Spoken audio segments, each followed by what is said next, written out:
I woke up startled, Eric's name falling from my lips like a prayer. "Promise me, Kath. He'd said. Promise me you'll find peace with Alex." The remnants of the dream clung to me, a hazy memory of him, his brown eyes locking onto mine. His voice always softened when he spoke to me, warm and intimate. And that dimple on his cheek only added to his charm, softening his otherwise rugged features, and making his rare smiles utterly irresistible. I pressed my palms against my face, as if that could push the memory back into the recesses of my mind where it belonged. But Eric's voice was louder in my head than ever, his words threading through the cracks of my resolve. I sat up in bed, staring out the window at the golden rays streaming into the room. It was my wedding day, my wedding with Alex. They said marriage with Alex, the son of Alpha, would strengthen our bond with the Moonveil pack. Alex, the future Alpha, and me, the Beta's daughter, a perfect match. It had been decided long ago after we returned from school. Alex had been kind back then, so warm, so full of charm. He loved me in a way that felt like no one else ever could, like he saw something in me that even I had missed. But things aren't the same anymore. The soft knock on the door barely registered before the attendants bustled in, their excitement filling the room. They moved around me like a flurry of butterflies, fixing flowers, steaming my gown, fussing over my makeup. Everyone was buzzing, excited for what this day represented. A new chapter, a union, strength. But all I could feel was the ache, the one that sat low in my chest, heavy and unrelenting. My mother entered. "Kath," she said, breaking my trance. "your gown is ready. You'll look stunning, honey." "Thank you, Mom," I murmured, giving her a small smile. It was easier to pretend. I stood, letting the maids help me into the gown. It was beautiful, an off-shoulder masterpiece of satin and lace, tailored to perfection by Alex's request. As they worked, my mind betrayed me again. Images of Eric, his smirk, his eyes, the way he whispered my name like it was a secret meant only for him. I squeezed my eyes shut, forcing the memories back into the corner of my mind where they belonged. My mother reached for my hand, preparing to lead me downstairs to the ceremony. My legs felt like lead, my heart heavier still. But before we could leave, the door flew open with a loud crash. Alex, his tall frame filling the room, his sharp features hardened with something close to anger. His piercing blue eyes swept over me and his jaw tightened. "That dress," he said coldly. "it doesn't suit you." I blinked. "What?" "I said it doesn't suit you." he repeated, his voice sharper this time. He stepped forward, holding a white garment bag. "Change into this." The room fell silent. The maids froze, exchanging nervous glances. "Alex, we don't have time for this." My mother protested, stepping between us. "The ceremony is about to start, and her makeup—" "She'll do it again." he snapped, cutting her off. Then he stepped closer to me, his hand gripping my chin as he tilted my face to meet his gaze. His touch wasn't gentle, but it wasn't cruel either. It was controlled, purposeful. I didn't argue. I didn't even flinch. His anger wasn't new to me. I nodded silently, letting him hand me a different gown, a simpler one, ivory and fitted, with a neckline that felt suffocating. My mother opened her mouth to say something, but I shook my head. "It's fine, Mom, I'll change." Her lips pressed into a thin line, but she helped me out of the first dress and into the second one. The gown was beautiful, but it wasn't me. Then again, nothing about today felt like me. When I returned to the room, Alex's eyes lingered on me, his expression unreadable. "Better." he muttered, offering me his arm. The ceremony was a blur of vows and rituals, smiles that felt like masks, and cheers that echoed around me like a hollow drum. Alex held my hand tightly, his grip firm and possessive as he guided me through the motions. "You're perfect," he whispered once, but there was no warmth in his voice, only a hint of something darker. When it was time to exchange rings, he slid the gold band onto my finger with deliberate care, his eyes boring into mine. You're mine now. he murmured, low enough that only I could hear. The words sent a chill through me, not because they were untrue. Legally, ceremonially, I was his now, but because they carried a weight I wasn't ready to bear. As the guests erupted in cheers and applause, Alex kissed me. It was brief, a show for the crowd, but his lips pressed hard against mine, claiming me in a way that left no room for misunderstanding. The celebration burst to life after that, the air buzzing with laughter and clinking glasses. But Alex never let me stray far. His hand stayed locked around mine, his grip firm enough to make my fingers ache, like he was afraid I might slip away. He guided me through the crowd, introducing me to pack members and relatives in quick succession, dragging me from one group to the next, as if he was trying to remind me that this was my reality now. I smiled when I was supposed to, laughed when it was expected, and nodded at the right moments. But inside, I felt like I was unraveling. Eric's voice whispered in the back of my mind, a ghost haunting me in broad daylight. As we moved through the crowd, my eyes caught Commander Noah, Eric's father. His face was a mask of emptiness, his hollow eyes giving nothing away. Yet, he approached us with a quiet resolve, offering his blessings with a steady hand. "Have you heard anything about Eric?" I asked, my voice trembling with desperation I couldn't hide. He shook his head slowly, the weight of his own grief visible in the lines etched into his face. "No, my child, no news of him." I nodded, swallowing the lump in my throat, though his answer felt like a fresh cut. Alex's grip on my hand tightened at those words, his fingers digging into mine until I winced. When I glanced up at him, his face was a mask of forced composure, a tight smile that didn't reach his eyes. Deep down, I knew he hated me asking about Eric. The room was quiet now. The echoes of the wedding festivities has faded into silence. I stood by the window, staring out at the moonlit garden, feeling suffocated by the weight of the day. My gown felt heavier, my hair ached from being pinned up for hours, but most of all, my heart ached, raw and bruised from the distance of Eric. The door creaked open behind me, and I didn't have to turn to know it was Alex. His presence filled the room like a storm rolling in, all tension and unspoken fury. Catherine, He said, his voice low but sharp. it's our wedding night. I turned to face him, my arms instinctively wrapping around myself.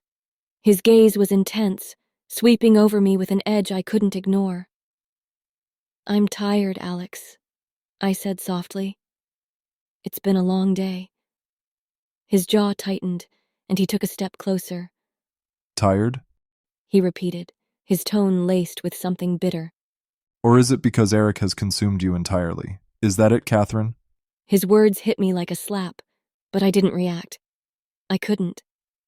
The truth was a mess of knots, too dangerous to untangle, and the heart that had once wholly belonged to Alex now felt fractured, torn clean in two. "Alex, please," I said, my voice barely above a whisper. "Can we not do this tonight?" He closed the distance between us in 2 strides, his hand reaching out to cup my chin. His grip was firm, not harsh, but enough to make me hold his gaze. You're my wife now. He said, his voice cold and unyielding. I felt the tears prick at the corners of my eyes, but I blinked them away. Resistance would only make this worse. I nodded, swallowing the lump in my throat. "Okay," I said quietly. He smiled but didn't wait for more. His lips crashed against mine, demanding and insistent. There was no tenderness, no softness. His hands were at my waist, pulling me closer, his movements quick as he untied the laces of my gown with impatient fingers. I stood still, letting him guide me, his touch commanding and dominant. But as I surrendered, his gaze softened, and his touch became gentler. The bed creaked softly beneath us as he laid me down, his eyes locked into mine, as if I could slip away any moment. He drew me closer, guided me carefully on my hands and knees, before easing me to rest gently in front of him. I love you, Kath. He confessed, as he leaned in, pressing kisses along my shoulders, his lips brushing against the curve of my neck. His touch grew tender, yet it remained just as desperate and commanding. I could feel the warmth radiating from him, a quiet passion in the way he held me. I tried to ground myself, to stay in the present, but my mind betrayed me. In my head, it wasn't Alex, it was Eric. His voice, his touch, his warmth, everything I longed for but could never have. Slowly, his fingers threaded through my hair, bringing me closer, each of his touches filled with a mix of possessiveness and tenderness. Now tell me, Kath, who you belong to. He demanded, his voice thick with frustration. I belong to you, I said, but my mind whispered a different name. His movements became fiercer, his grip tighter, as if he were trying to erase everything. Say it again.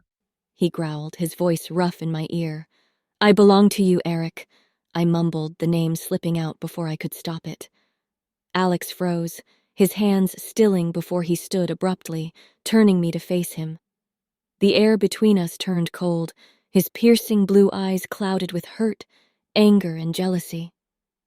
I tucked the blanket up to my neck, unable to meet his gaze, my body trembling with fear. His voice cut through the silence like a knife. What did you just say? Tears welled in my eyes. I'm sorry, I whispered, my voice breaking as tears streamed down my cheeks. Please, Alex, I'm so sorry. It was a mistake. He grabbed my arm, his grip firm and just shy of painful. A mistake?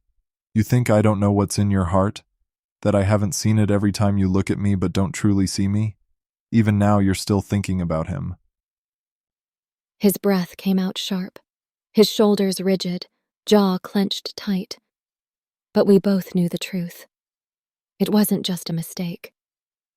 As he saw my tears, his posture softened. Alex's grip loosened, and he stepped back, running a hand through his hair with a heavy sigh. Then, without a word, he knelt in front of me, his hands gently cupping my face. Kath. He said softly, brushing away my tears, his voice tinged with weariness. Have you forgotten everything I've done for you? Every moment we've shared, every time I've stood by you. And yet, you still can't let go of someone who isn't even here. I know, I whispered. I know, Alex. I'll do better. I promise I'll be the wife you deserve. He searched my face for a moment. Then show me. He said, his voice firm but not unkind. Show me that you're mine, and only mine. I had already hurt him enough. I couldn't bear to do more. So I pressed a kiss to his lips, fierce yet tender, my own trembling as I tried to steady myself. It was all I could do to make him believe I was his. His touch returned, but this time it was less about passion and more about possession. Every movement, every kiss, felt like a desperate attempt to claim me, to erase the ghost of Eric from my mind. When it was over, Alex lay beside me, his breathing heavy and even. I stared at the ceiling, my chest aching, wondering if I would ever truly belong to him, or if a part of me would always remain elsewhere, lost to someone I could never have. The days rolled into weeks, each one feeling heavier than the last. The mornings in our PAX compound always started early, sunlight creeping through the tall windows, the smell of pine hanging in the crisp air. But despite the beauty around me, there was a weight on my chest I couldn't shake. Being Luna was supposed to feel fulfilling. Instead, it felt like wearing shoes a size too small. Every step pinched, every movement was a reminder that I didn't quite fit. Alex was already up when I shuffled into the kitchen. He sat at the table, his coffee steaming in one hand, while the other toyed with his phone. You're up late, he said without looking up. It's barely 7, I muttered, heading for the kettle. He hummed. I bit back a sigh, gripping the counter to steady myself. This was how it always was lately. A dance between us, but instead of spinning together, We were stepping on each other's toes. He'd find reasons to snap at me. Meals not warm enough, my dress not fitting the image of a Luna, my smile not wide enough. I couldn't even blame him. How could I ask him to love me completely when I couldn't give him all of me? It wasn't that I didn't try. I did. Every day. I kept his schedule straight, cooked his favorite meals, smiled when my heart felt like breaking. I tried to be the Luna the pack needed and the wife Alex deserved, but no matter what I did, I always came up short. At night, when Alex finally fell asleep, I slipped out into the woods. The air was colder there, the darkness a blanket that wrapped around me as I wandered deeper into the trees. I didn't even know what I was looking for. Eric was gone, and I knew that. I knew it in the logical part of my brain, but my heart didn't care about logic. Just one sign, I whispered to the empty woods one night. Something to tell me you're still here, still watching. But the woods were silent, offering nothing but the rustle of leaves and the occasional snap of a twig underfoot. The mornings after those nights were the hardest. I'd crawl back into bed just before dawn, cold and exhausted. Alex would wake up and look at me. Of course, he knew. He wasn't stupid, but he never stopped me, never confronted me outright. He just let the resentment build until it spilled over one day. It was one afternoon. Sun filtered through the gauzy curtains, casting lazy streaks of golden light on the wooden floor. I stretched out on the bed, sinking into the worn mattress with a sigh. My body was heavy with exhaustion, a weight that no amount of rest seemed to lift. Between the endless demands of being Luna and the simmering tension with Alex, it felt like I was trying to hold up the world with trembling hands. I must have dozed off because the next thing I knew, the door slammed open. Catherine.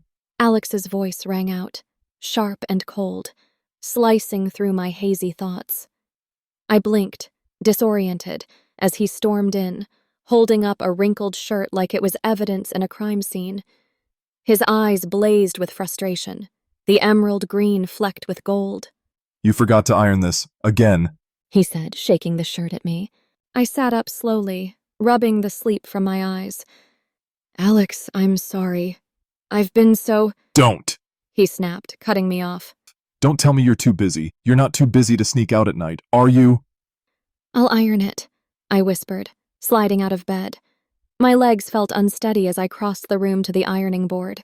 The silence between us was deafening as I smoothed the fabric under the hot iron. I could feel his eyes on me, heavy with anger and hurt. You don't care, do you? He said finally, his voice low but no less biting. I set the iron down and turned to face him. Alex, I do care. I'm trying. Are you? His laugh was hollow, bitter. Because it doesn't feel like it. You're here, but you're not really here. Do you even see me anymore, Catherine? Or is it always him? The room felt too small, the walls pressing in. I wanted to scream, to cry, to tell him that I didn't have answers to the questions he was asking. Instead, I just stood there, clutching the ironed shirt like a lifeline. It was the day of Alex's oath-taking ceremony. His father, Alpha Doris, had officially passed the mantle of leadership to him. Of course, I was happy, despite the unspoken tensions simmering between us. I had waited for this moment since we were young, imagining it so many times. But a pang of sadness struck me. Eric wouldn't be here to see his best friend take the oath. As I opened the closet to pick out my dress, memories surfaced unbidden. I thought of the times we used to talk about Alex becoming Alpha, and Eric proudly stepping in as his beta. I could still picture the way Eric's chest would swell with pride whenever we spoke of Alex's future. I slipped on a sky-blue dress that flowed around my ankles like water. The fabric shimmered faintly under the lights, soft and delicate, nothing like the boldness of Alex's presence. My hair was pulled into a loose braid, a few tendrils framing my face. As I entered, the hall was alive. glittering with energy as laughter and cheers bounced off the stone walls. Candlelight flickered across polished wood tables, the flames swaying in rhythm with the hum of celebration. The air smelled of roasted meat and spiced wine, and everything, the music, the joy, felt like a dream. I caught a glimpse of Alex as I entered. He looked every inch the new alpha. His broad shoulders filled the tailored black suit he wore, the crimson tie at his neck matching the banners that hung around the hall. His long brown hair was tied back in a loose bun, but a stubborn strand fell forward, softening the sharpness of his face. His piercing blue eyes seemed to shimmer under the soft glow of the moonlight. His broad shoulders dominated the hall. He looked powerful, commanding, like he was born for this moment. Come, Kath. He said with a warm smile, extending his hand toward me. I couldn't help but smile back as I placed my hand in his, the gesture simple yet charged with unspoken emotion. The ceremony hall, I stood beside Alex as he took the oath, his voice deep and steady, filling the room with authority. Everyone clapped and cheered as Alpha Darius handed him the ceremonial crest, a symbol of power now passed to his son. Alex turned to the crowd, his hand finding mine, gripping it tightly. But all I could feel was the weight of the room pressing down on me. Eric's father, Commander Noah, was here. I spotted him in the crowd, his broad shoulders and graying hair a familiar sight. My breath caught in my throat. If anyone knew what had happened to Eric, it would be him. I shifted, trying to free my hand from Alex's grasp. "Let go of me," I whispered, keeping my voice low so the crowd wouldn't notice. Alex didn't even look at me. You're not going anywhere. He said through clenched teeth, his grip tightening like a steel vice. "Alex, please." Not tonight, Catherine. I stopped struggling, my face burning with frustration and anger. His words weren't loud, but they cut like shards of glass. I swallowed hard, blinking back tears, and let my hand go limp in his. The rest of the evening was unbearable. Everywhere I turned, people were congratulating Alex, toasting to his leadership, praising him. He smiled for them, laughed with them, played the perfect alpha, but I could feel the tension simmering just below the surface, a storm waiting to break. I didn't eat. I didn't drink. I just stayed by Alex's side, a silent shadow tethered to him. By the time we got back to our room, I was exhausted.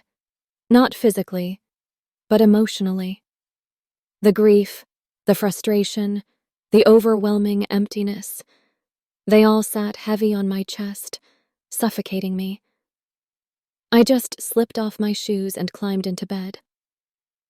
Alex came in a few minutes later, his tie loosened and his hair slightly mussed from running his hands through it. You're not eating? He asked, his voice softer now. "I'm not hungry," I replied, turning my back to him. Catherine. His voice carried a note of concern, but I couldn't bring myself to look at him. "I said I'm not hungry, Alex." He sighed, clapping his hands sharply. Two servants appeared at the door as if they'd been waiting for his command. Bring up a plate. He ordered. The best dishes from the ceremonial hall. I sat up, glaring at him. "What are you doing?" He crossed his arms, leaning against the door frame. Making sure my Luna doesn't starve herself out of spite. I clenched my fists, heat rushing to my face. "Why didn't you let me talk to him earlier?" Alex's expression darkened, his jaw tightening. Because every time you ask about him, you remind me, and everyone else, that our Luna's heart isn't fully here. My chest tightened at his words, anger and guilt swirling in a messy knot. "That's not fair." What's not fair? He said, stepping closer, his voice low. Is having to share my wife with a ghost? Before I could reply, the servants returned, carrying a silver tray loaded with food that smelled so good it made my stomach ache. They placed it on the table by the bed and quickly left. Alex picked up a piece of roast chicken, sitting beside me. Eat. I shook my head. I told you, I'm not. He didn't let me finish, gently pressing the food to my lips. Kath. Eat. There was something in his voice, soft but firm, that made it impossible to argue. I took a small bite, the flavors bursting in my mouth. He continued feeding me, one bite at a time, his movements steady and unhurried. As I chewed, I stole a glance at him. His face was unreadable, his brow slightly furrowed. He looked tired, the weight of the day and maybe even the weight of us etched into his features. When the plate was half empty, he set it aside and turned to me. His hand reached up, brushing a stray strand of hair behind my ear. No matter how divided your love is, Kath, I will always love you. Every broken piece of you. He said quietly. My throat tightened, the words catching me off guard. Before I could say anything, he stood, walking to his side of the bed. He pulled the blanket over himself, his back facing me. Good night, Catherine. He murmured. I stared at his back, a lump forming in my throat. His words echoed in my mind, heavy and bittersweet. I wanted to reach out, to say something, anything. But the knot of guilt and longing in my chest kept me still. Instead, I lay back down, staring at the ceiling as the night stretched on. The silence between us was deafening, filled with all the things we couldn't say. In few moments, his breathing evened out. But I stayed awake. I had to. It was night, and I needed to see Eric in the woods. The next afternoon, I sat on the porch swing, my arms wrapped tightly around my knees as I watched the shadows stretch and creep closer. Exhaustion weighed on me. Sneaking out every night in search of Eric was taking its toll, but I couldn't bring myself to stop. Catherine. Alex's voice cut through the stillness. It was firm but soft, like he didn't want to scare me. You've been out here for hours. Come inside. I didn't move. My chest felt tight, my head too full of thoughts that didn't make sense. I'm fine, I said finally, though we both knew it wasn't true. He sighed and crouched down in front of me, his hand brushing against my ankle. You look pale. You've been ruining yourself, staying out in the woods all night. I looked away, my eyes fixed on the horizon. I'm just tired. That's not tired. That's something else. He said. Get your shoes on. We're going to the doctor. I didn't argue.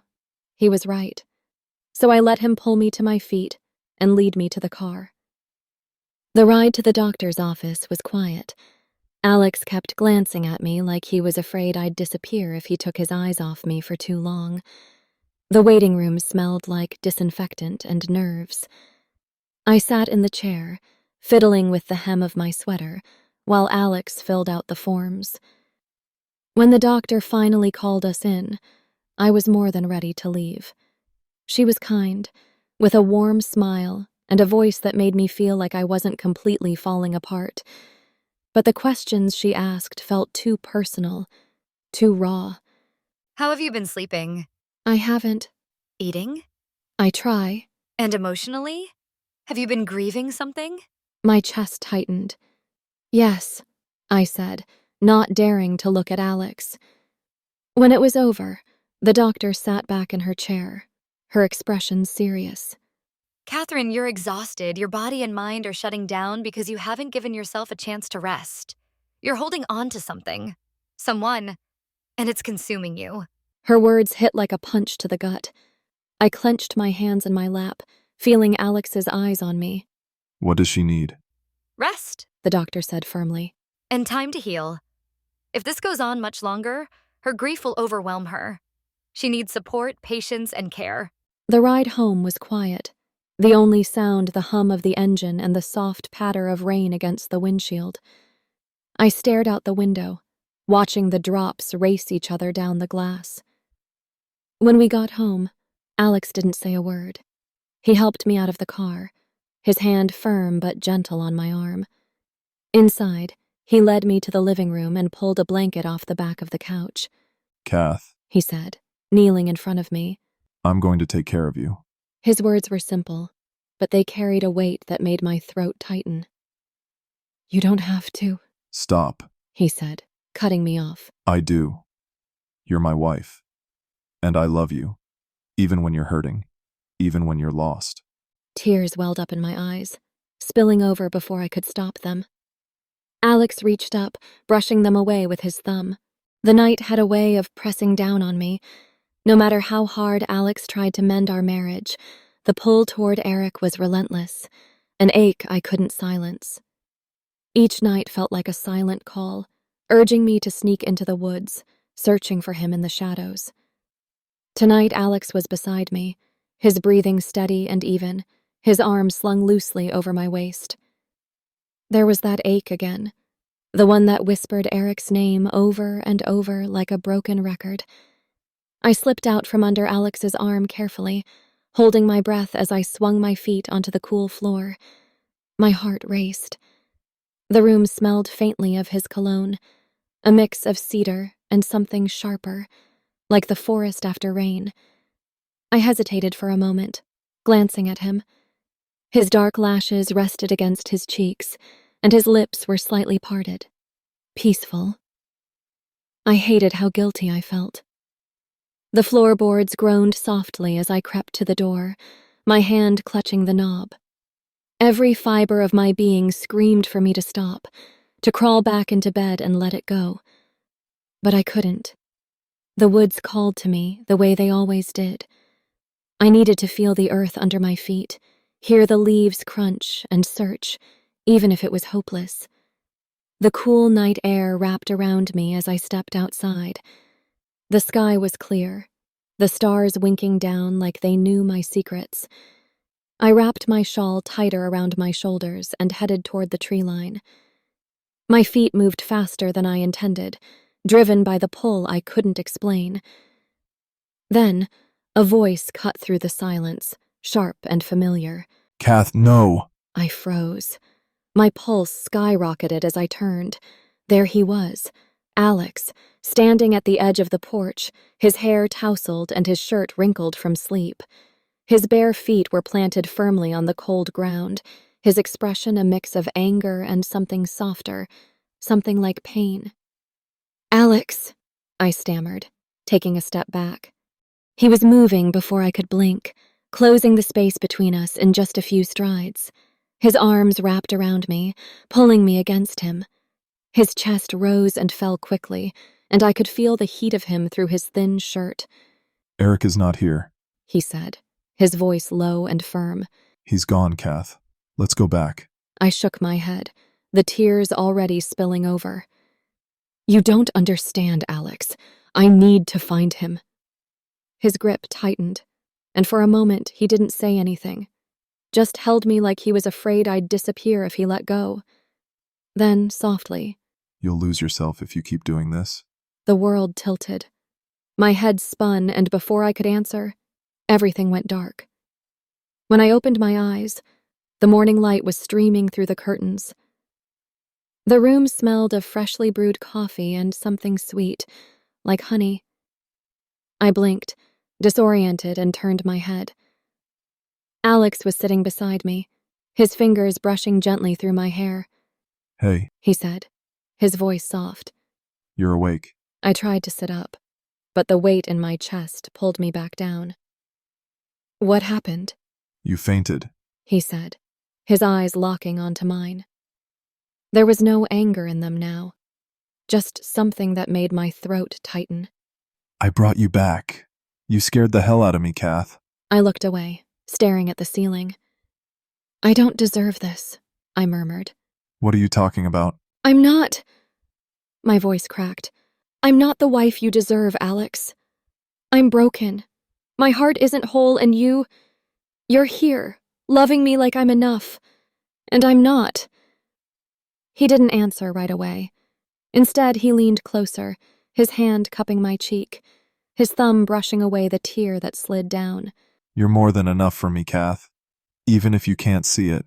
Since that day, whenever I'd sneak out when the house fell silent, leaving Alex behind to chase my scattered thoughts under the stars. Alex would follow me, No matter how far I went, he always found me. I heard his footsteps from behind. They were familiar, steady but unhurried, like he wanted to give me time to run if I needed it. I didn't fight him anymore. The first few nights, I'd yelled, told him to leave me alone, but he never raised his voice, never turned away. Now, I simply let him take my hand, his fingers firm but gentle, leading me home. This routine had become our strange rhythm, a dance we didn't talk about but both knew too well. And somehow, within these nights, something between us began to heal. Alex was patient in ways I didn't deserve. He'd brew me tea, sit by my side without pushing me to talk, and make sure I took my medicines. He tucked a blanket around me like I was fragile porcelain, and I hated myself for how easily I'd let my love for him crack. But tonight was different. We'd returned home, the old cabin creaking with the wind outside. The clock on the wall ticked softly, its sound blending with the distant rustle of trees. Alex was asleep now, his chest rising and falling in a steady rhythm. I sat by his side, staring at his face in the faint glow of the firelight. His dark hair was messy, curling slightly at the edges. He looked younger in sleep, the usual lines of worry smoothed out. I reached out, my fingers hovering just above his shoulder before pulling back. What right did I have to touch him when my heart was torn in two? My heart twisted painfully. I thought of all the nights he'd carried me home, all the times he'd held me without asking for anything in return. Even now, when he knew my heart had wandered, he refused to let me go. I shifted on the bed, careful not to wake him.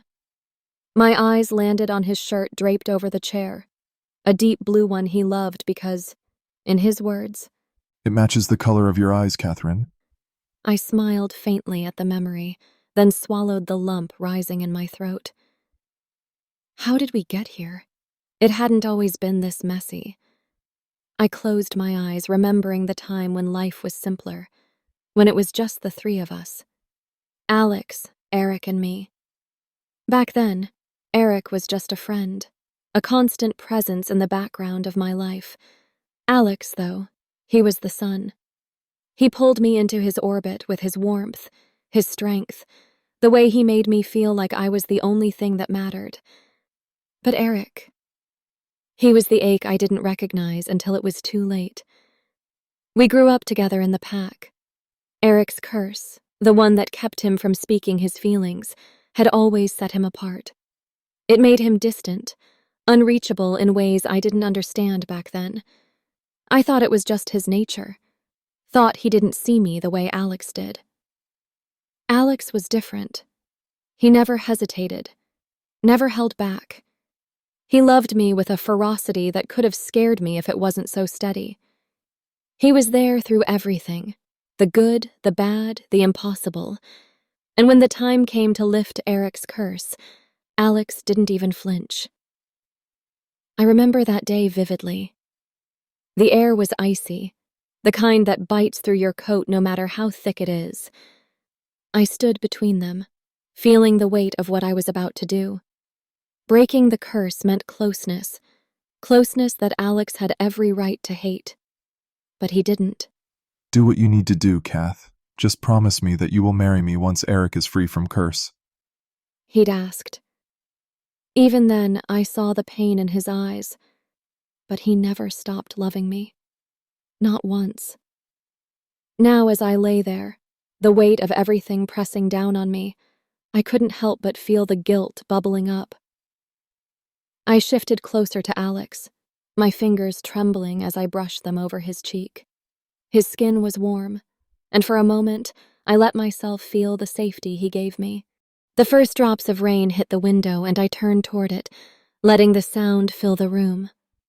Somewhere out there, Eric was a memory I couldn't escape. And here, beside me, Alex was a reality I couldn't ignore. Eric's words echoed in my mind again. Promise me, Kath. Promise me you'll find peace with Alex. I shut my eyes. I'll try, Rick.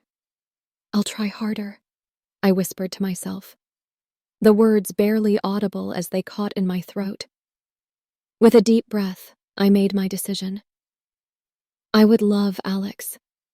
No matter how strong the pull toward Eric felt, no matter how much my heart ached to find him, I would stop. I had to stop. A tear slipped down my cheek before I could stop it, landing softly on his shoulder. His breathing hitched, and he turned, his eyes instantly locking onto mine. Kath, He murmured, sitting up, what's wrong? Are you okay? his voice thick with sleep. I shook my head, the words catching in my throat. I've been so cruel to you, Alex, I finally managed, my voice barely audible. He frowned, his hand reaching for mine. No, He said firmly. Kath. It's not your fault. I cupped his face, my thumb brushing against the stubble on his jaw. You've always been there for me. Always. And My voice broke. Because I love you. He said simply. I always have. And I always will. Something broke in me then. The guilt, the shame. It all came crashing down. I leaned into him, clutching his shirt, and before I could think twice, I kissed him. It wasn't tentative or hesitant. It was desperate, raw, like we were trying to find something we'd both lost. He froze for half a second with disbelief, but then he responded, his arms wrapping around me, pulling me closer. I have made the decision to love you, I whispered against his lips, my voice shaky but sure. He pulled back just enough to look at me, his eyes searching mine. Kath. But I didn't let him finish. I kissed him again, deeper this time. My hands went to the buttons of his shirt. They fumbled at first, nerves or impatience, maybe both, but I got them undone one by one, revealing the familiar planes of his chest. His shirt fell open. I kissed my way down his chest, my hands trembling with anticipation. He let out a soft groan, the sound low and raw, as each kiss I placed seemed to pull him deeper into the moment. As I traced the contours of his waist, his lips chanted my name. His one hand gently cupped my cheek, tilting my face until our eyes locked. In his gaze I saw something raw, a flicker of hope, fragile yet undeniable. His other hand threaded through my hair, gripping it softly, as if silently urging me to follow his lead. Tell me what you want me to do, I whispered, meeting his gaze. He smiled gently and pulled me into his lap, guiding my knees on either side of his thighs. His movements weren't just commanding. They were pleading, almost desperate, as if he feared I might slip away. I tried to melt into Alex's embrace, to lose myself in the warmth of his touch. But no matter how hard I tried, Eric's face lingered in my mind, unshakable. His hands slid under the hem of the sweater I was wearing, his fingers exploring and kissing on every open skin with desperation. I shivered at his touch, his expression softening with each passing moment, and for the first time in months, he looked at me like before everything got tangled. He swept me into his strong arms and laid me down on the bed, his movements becoming urgent. He trailed his hands down my sides, his touch setting my skin on fire, my fingers digging into his skin, pulling him closer, in the passionate moment. But in my mind, it wasn't Alex holding me. It was Eric. His face, his touch, his presence filled every corner of my thoughts, leaving no room for the man in front of me. I tried to focus, forcing myself to stay present. I kept reminding myself, it's Alex, not Eric. It's Alex who loves me. Alex who's here. As he moved against me, he demanded, Tell me, Kath, who you belong to. I froze at his demand, my breath catching. For a moment, Eric's name hovered on the tip of my tongue, but I swallowed it down, steadying myself. I belong to you, Alex, I said softly, meeting his gaze, willing my voice not to tremble. Hearing those words, he smiled, a real smile, the kind that made my chest ache. He held me tighter, his touch claiming me in ways that words never could. I played my part well. I gave him everything, my time, my words, my touch. But deep down, I knew it would never be enough to quiet the part of me that still ached for someone else. But still I kept reminding myself, it's Alex. It's Alex who loves me, and I have to love him back. I owed him that much.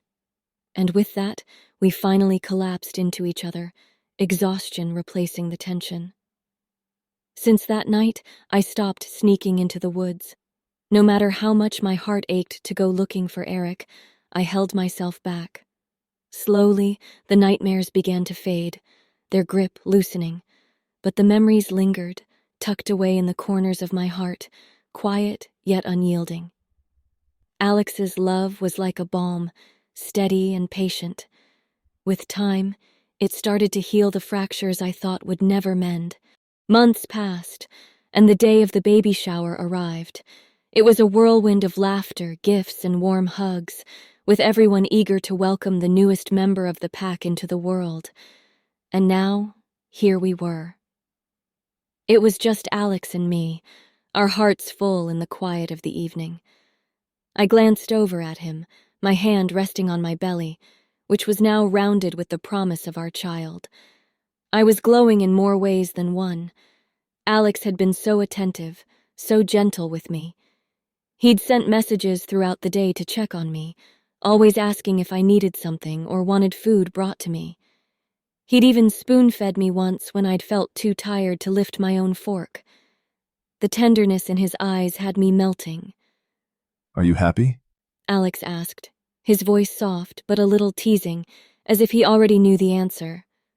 I laughed, resting my head on his shoulder. How could I not be? And I was. Our daughter was coming. I couldn't wait to meet her. Alex had already chosen a name, Katrina, after me in the Greek form. It felt like a dream to think of our little girl running around, calling us Mommy and Daddy. But then, I started dreaming again. It wasn't anything wild or strange, just small moments. The way Eric used to smile at me with that half smirk, playful yet full of meaning. The way he'd write about me in his diary, every word laced with emotions I never quite understood back then, and the sound of his voice calling my name. Every morning I woke up startled, breathless, as if I had just come from running away from him. The dreams weren't painful, but they unsettled me. And no matter how many times I told myself it was just my mind playing tricks, it didn't make it stop.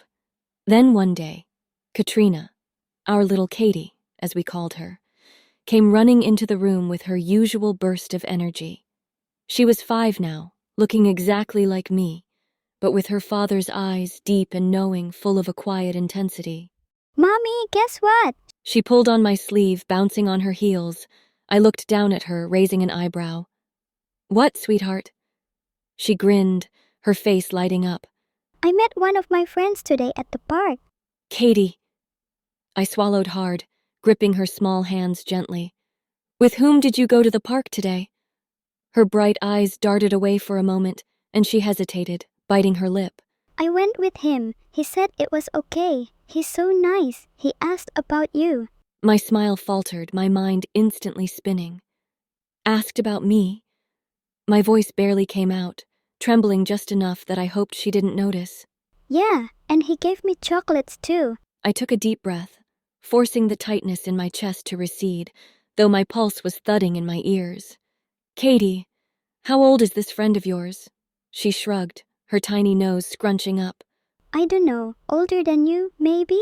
Or like your age? But he's not that old. My heart skipped. My age? A grown man at the park asking about me? This wasn't right. Can you tell me what he looks like, sweetheart? I asked, trying not to let the edge in my voice show. She tilted her head. Her face brightened as she remembered. He's really tall, Mommy. Taller than Daddy even. He's got big shoulders like, he could pick me up if he wanted to. What else do you remember about him, Katie? I asked curiously. He has light brown eyes and a really sharp nose, and he has this dimple right here. She pointed to her left cheek. When he smiles, and he wore a leather jacket with a hood. I swallowed, the knot in my stomach growing tighter with every word. That was him, Eric. My fingers tightened on the edge of the table. Did he say anything else about Mommy? She nodded, completely oblivious to my panic. He said that you used to talk a lot, and he said you were, what's the word, beautiful. I told him you're still beautiful, but, you know. She grinned, leaning in conspiratorially. A little rounder now? I couldn't help the small laugh that slipped out despite my unease. Gee, thanks for the compliment, Katie. Does Alex know? I asked quietly. Katie shook her head, her small face full of innocence. No, but he's nice, Mommy. He talks about you all the time. My heart ached. I felt a mix of anger and longing that I couldn't quite put into words. Why didn't you tell me earlier, Katie? I asked, my voice trembling, barely above a whisper. Katie shrugged, her small shoulders rising as she looked down at her shoes. Because he asked me not to, Mommy, but I couldn't keep it to myself anymore. She admitted softly, her voice tinged with guilt. My chest tightened as I processed her words. He had been keeping his distance, and I was only finding out now. I shut my eyes, fighting the tears that threatened to spill. Why? Why would he ask Katie to keep this from me? What was he so afraid of? My heart was breaking, but I couldn't let her see. I couldn't let anyone see how deeply this cut. The sun was low in the sky, casting a warm, golden light over the neighborhood as I tied Katie's shoelaces on the porch. She giggled, her little legs bouncing with excitement. I brushed a strand of hair from her face and smiled. Are you sure he'll be there today? I asked, trying to sound casual. My heart, though, felt anything but calm. She nodded eagerly. He's always at the park in the evening. You will like him, Mommy. He's nice. I doubted that. Or maybe I didn't. My feelings were a mess, a knot of anticipation and dread tangled together. The walk to the park was quiet, except for Katie's chatter about school and a bird she saw on the way. I barely heard her. My mind was racing. The name Eric echoed in my thoughts like a ghost calling from the past. Could it really be him? After all these years? The park was alive with the sounds of children laughing and parents chatting. The air was crisp, but not too cold, just enough to make you hug your sweater a little tighter. Katie tugged my hand and pointed. There, over there. My heart nearly stopped. A tall figure stood by the swings, his back to me. Dark brown hair and his broad shoulders made him unmistakable. Eric. Go play with the kids, sweetheart, I said, my voice trembling as I forced a smile. Mommy will be right here. She ran off, her laughter mingling with the other children's, but I was frozen. My feet wouldn't move, but my heart raced ahead, pounding in my chest like a drum. Then, almost as if he felt my presence, Eric turned, and the moment our eyes met, time seemed to stop. He hadn't changed much, still the same sharp jawline, dimple on his left cheek, and those piercing, light brown eyes that seemed to see right through me. Time hadn't touched him, but seeing him again, it felt like it had rewound me to a younger version of myself, one I wasn't sure I wanted to face. He took a step closer, then another. His face lit up with a kind of happiness I hadn't seen in years, but it was his eyes that undid me, warm, familiar, and filled with tears. Kath, He whispered, his voice trembling. Without thinking, I slapped him, the sound cracking through the air like thunder. My hand stung, but it was nothing compared to the ache in my heart. Why? I demanded, my voice shaking with anger and heartbreak. Why did you leave me, Eric? Do you have any idea what it's been like? Do you know how hard it was to stay alive without you? He didn't flinch, didn't even try to defend himself. Instead, tears spilled freely down his cheeks, carving paths through the stubble on his jaw. I know. He whispered. I know, Kath. And I deserve that. I deserve worse. He ran a hand through his thick hair, letting out a shaky breath. There were 2 reasons. He said quietly, his eyes never leaving mine. First, I promised Alex that you were his. Eric said quietly, his gaze fixed somewhere far away. He was always the right choice for you, Kath. Alex, I interrupted, laughing bitterly. You promised Alex? So that's it? You gave me away like I was some toy you didn't want anymore? His face twisted in pain, and for a moment, I thought he might collapse under the weight of it all. And what's the second reason? I demanded, crossing my arm.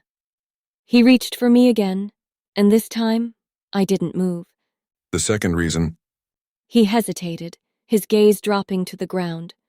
What was so important that you couldn't tell me? I demanded. He reached into his jacket and pulled out a chain. Dangling from it was the amulet, the same one I'd slid into his hand the night I thought I'd saved him.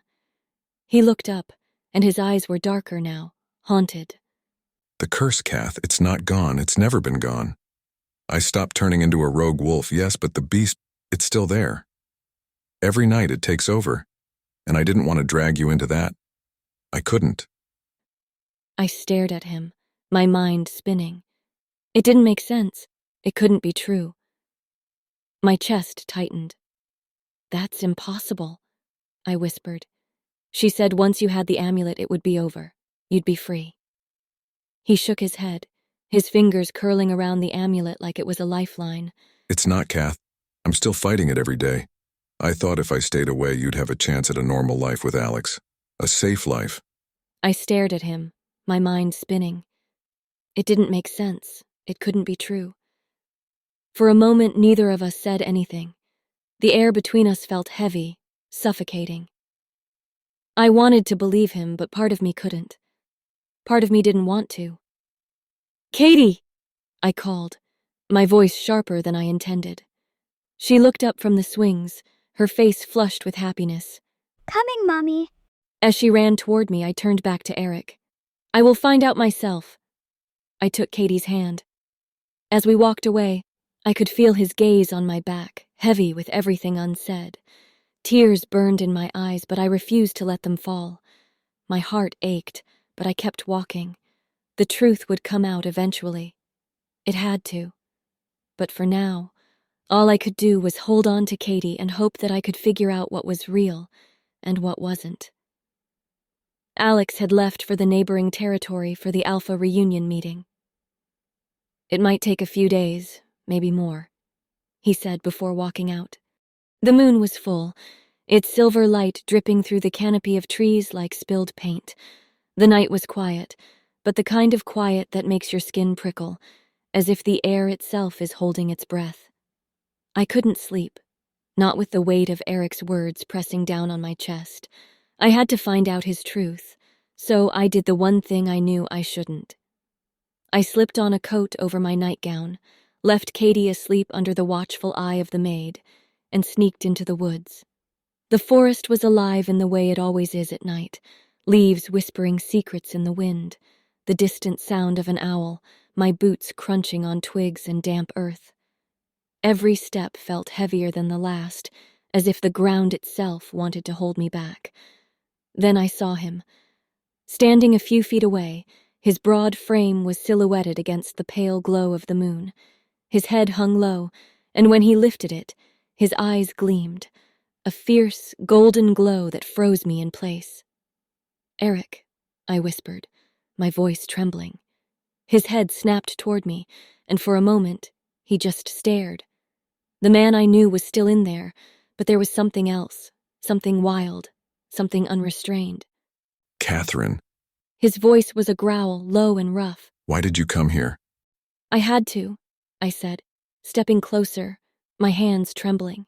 I told you the truth, but you didn't trust me. Eric shouted, his voice trembling with anger. You keep making arbitrary decisions, never listening to me. His words sliced through the air, heavy with hurt. I stood frozen, unable to meet his gaze, the weight of his accusations pressing down on me. He looked at me, anguish etched into every line of his face. I knew this would happen. That's why I stayed away.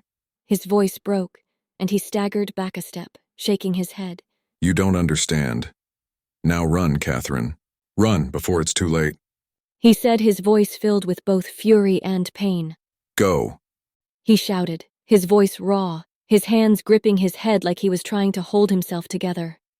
Instinct kicked in, and I ran. My chest heaved with every breath, branches snagging at my clothes as I stumbled deeper into the woods. Before I could even catch my breath, he was there. He moved so fast it was like he materialized out of the shadows, blocking my path. "Eric," I gasped, stepping back, my back colliding with the rough bark of a tree.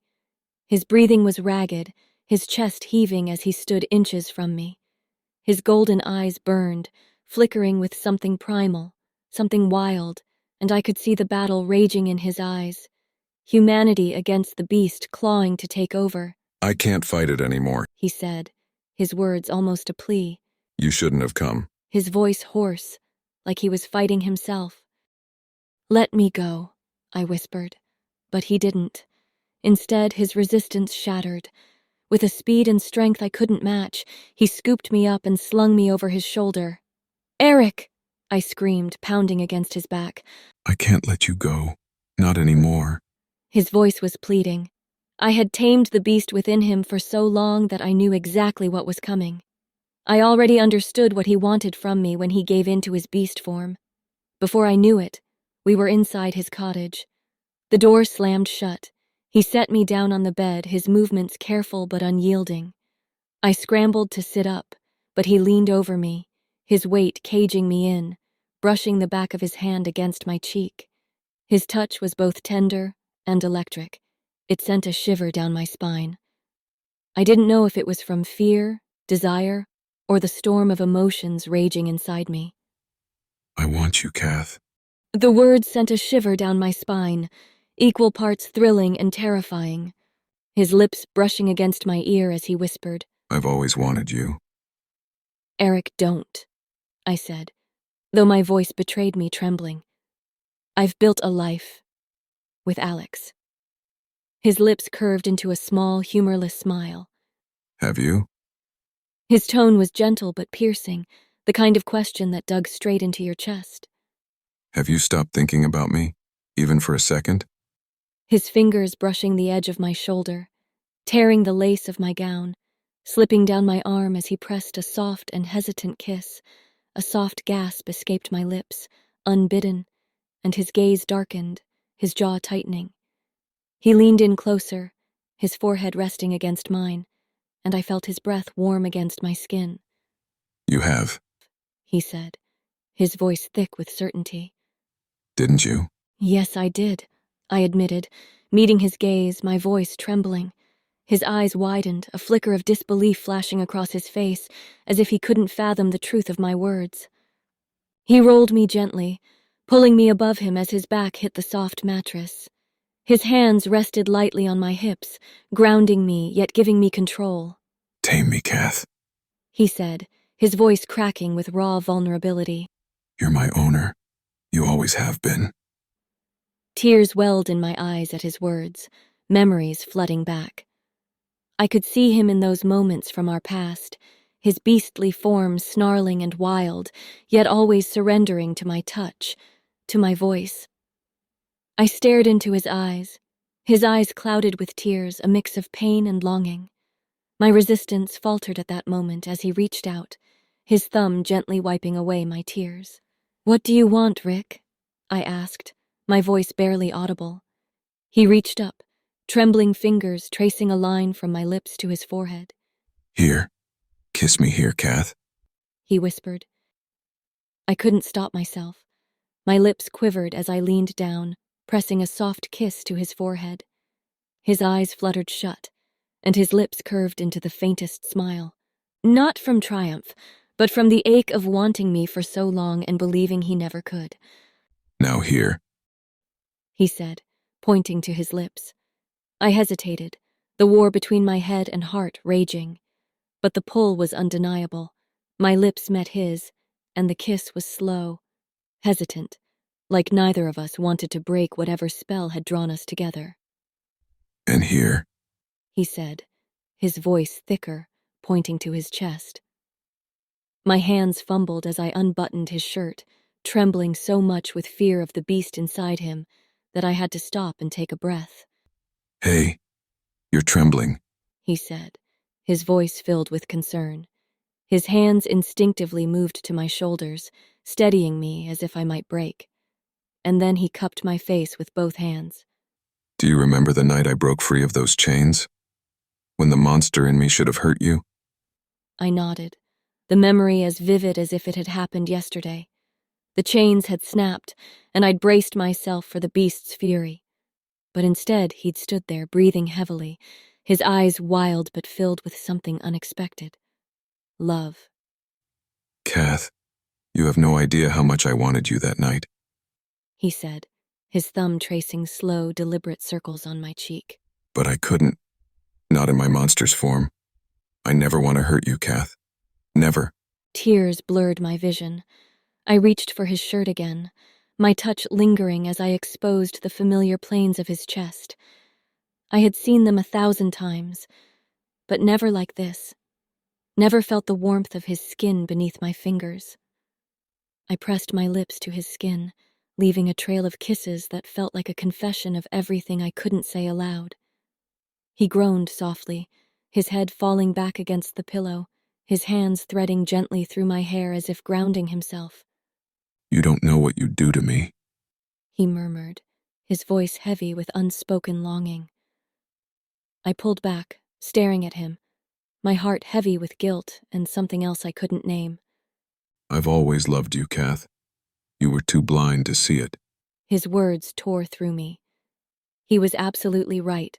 I had been blind, completely lost in my love for Alex. All this time I had overlooked the man who had been quietly standing in the shadows, waiting for me to notice him. He rolled us over again until I was beneath him. His hand trailed down my back, tearing the remnants of my gown with trembling fingers. It wasn't gentle. It was desperate, the kind of desperation that comes from waiting far too long. He turned me to face him fully, his lips crashing into mine, his tongue sliding against mine in a fierce, desperate dance. His hand slid down, resting over my racing heart. He pulled back just enough to meet my gaze, his eyes searching mine with an intensity. Say you don't feel this. Say you don't feel the pull that draws us closer to each other. Say it, and I'll stop. But I couldn't say it. I couldn't lie.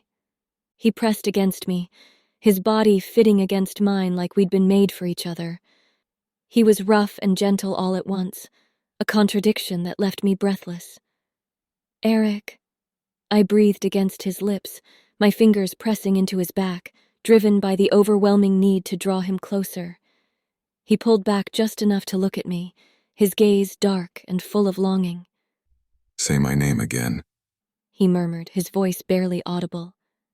Eric, I repeated, and it was like a dam breaking. His grip became almost unyielding, his kisses laced with desperation, as if my whisper of his name had shattered every barrier he'd held for years. I surrendered completely. In the heat, the passion, the way he made me feel like I was the only thing that mattered. I love you, Kath. He said, his voice raw, pressing harder against me. I always have. My heart twisted painfully at his confession, the depth of his love cutting through me. Guilt surged, heavy and unrelenting, for the love he deserved but I could never fully give. When exhaustion finally claimed us, he pressed a soft kiss to my forehead, whispering, Please, don't leave me again. He pulled me into his arms, tucking the blanket around us with a tenderness that broke me. His breathing slowed, his arms tightening around me as he drifted off to sleep. I lay there, wide awake, staring at the ceiling, my mind a storm. I had never loved Eric the way he deserved, and I had betrayed Alex in ways I couldn't take back. The first rays of dawn slipped through the cracks in the wooden shutters. My heart thudded in my chest as I watched Eric, still and quiet beside me. He was peaceful. The beast that had consumed him at night was gone. I hadn't slept much, my mind spinning with everything that had happened. Eric, the curse, the magic, the love I'd once felt, now tangled in this mess of betrayal, confusion, and desperate longing. I knew he wouldn't remember. He never did. When the beast took him over at night, the memories vanished like smoke come sunrise, and once again, I wouldn't tell him about the night before. That's why I'd decided to slip out before he woke. The beast that claimed him in the dark left only faint aches and an unbearable weight of guilt. Guilt that would destroy him if he ever woke up and saw me here. I wanted to lean into him, to press a soft kiss before leaving, but I didn't, afraid of waking him up. I slowly tried to shift out of the bed, careful not to disturb him, but as I moved, a firm grip closed around my wrist. Kath? His voice was hoarse, almost a growl, but his hand trembled. Startled, I looked back to see his eyes, fear and frustration battling for control. He let go abruptly, sitting up, the sheet pooling at his waist. His gaze swept over the room, taking in the disarray, the clothes scattered across the floor, the way the sheets were tangled around us, the way we both smelled like we hadn't bathed in days. He knew what had happened. I pulled the blanket tighter around myself, my heart pounding as I searched for the right words. He reached out for me, cupping my face. I'm so sorry, Kath. His voice was hoarse, raw with guilt. His eyes avoided mine as if he couldn't bear to look at me. I don't know how to say it, but I know what I did. There were so many things I wanted to say, so many questions burning in my chest. I just stood there watching him struggle with himself. You weren't yourself, I offered quietly, but he shook his head, cutting me off. That doesn't matter. He said, his voice sharp and low. He swung his legs over the edge of the bed and grabbed his pants, yanking them on hastily. I should have stayed away. Glancing at me briefly before turning his back to me. You should leave for the fortress now I'm leaving the territory. I don't want to ruin your marriage. I never meant to.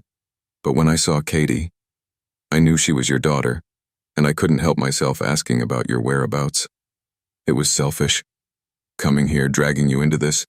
He gestured vaguely toward the room, his frustration boiling over. It was a mistake. Before I knew, he was already throwing things into a bag, a half-empty canteen, a knife, a bundle of maps that looked older than the territory itself. His movements were frantic, a man trying to outrun something he couldn't face. The ache in my chest grew as I watched him pack his bag. The memories came flooding back. I could almost see him walking away again. Don't leave me, Rick. The words echoed in my mind. This time, I wouldn't let him go. A mistake? My own anger flared.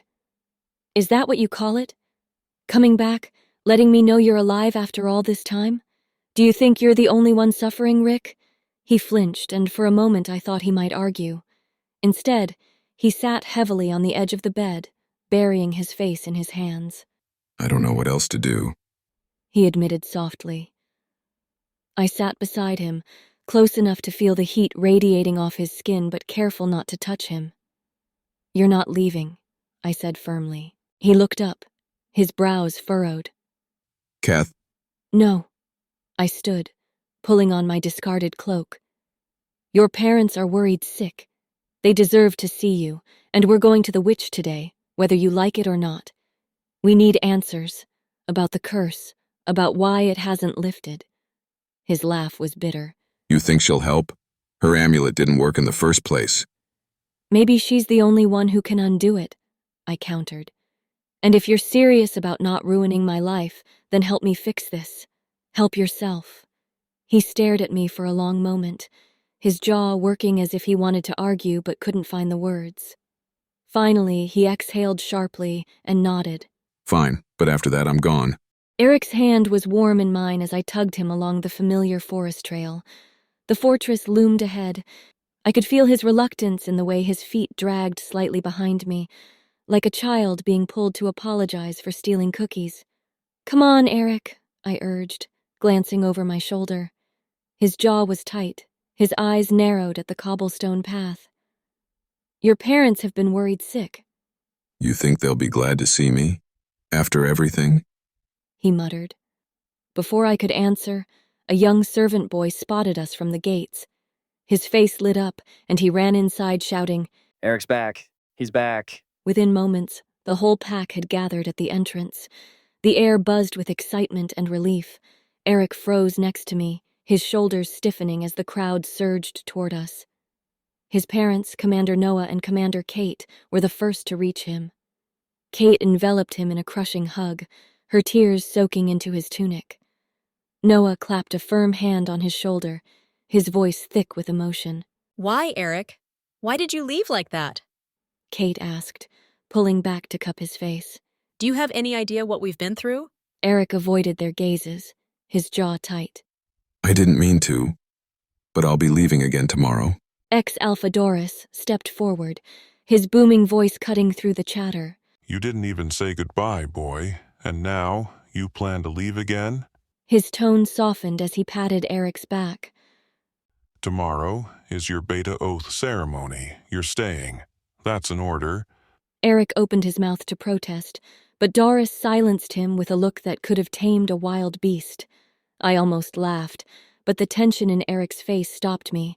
The welcome was grand. The pack celebrated with laughter, food, and music filling the air. But a shadow loomed over the evening.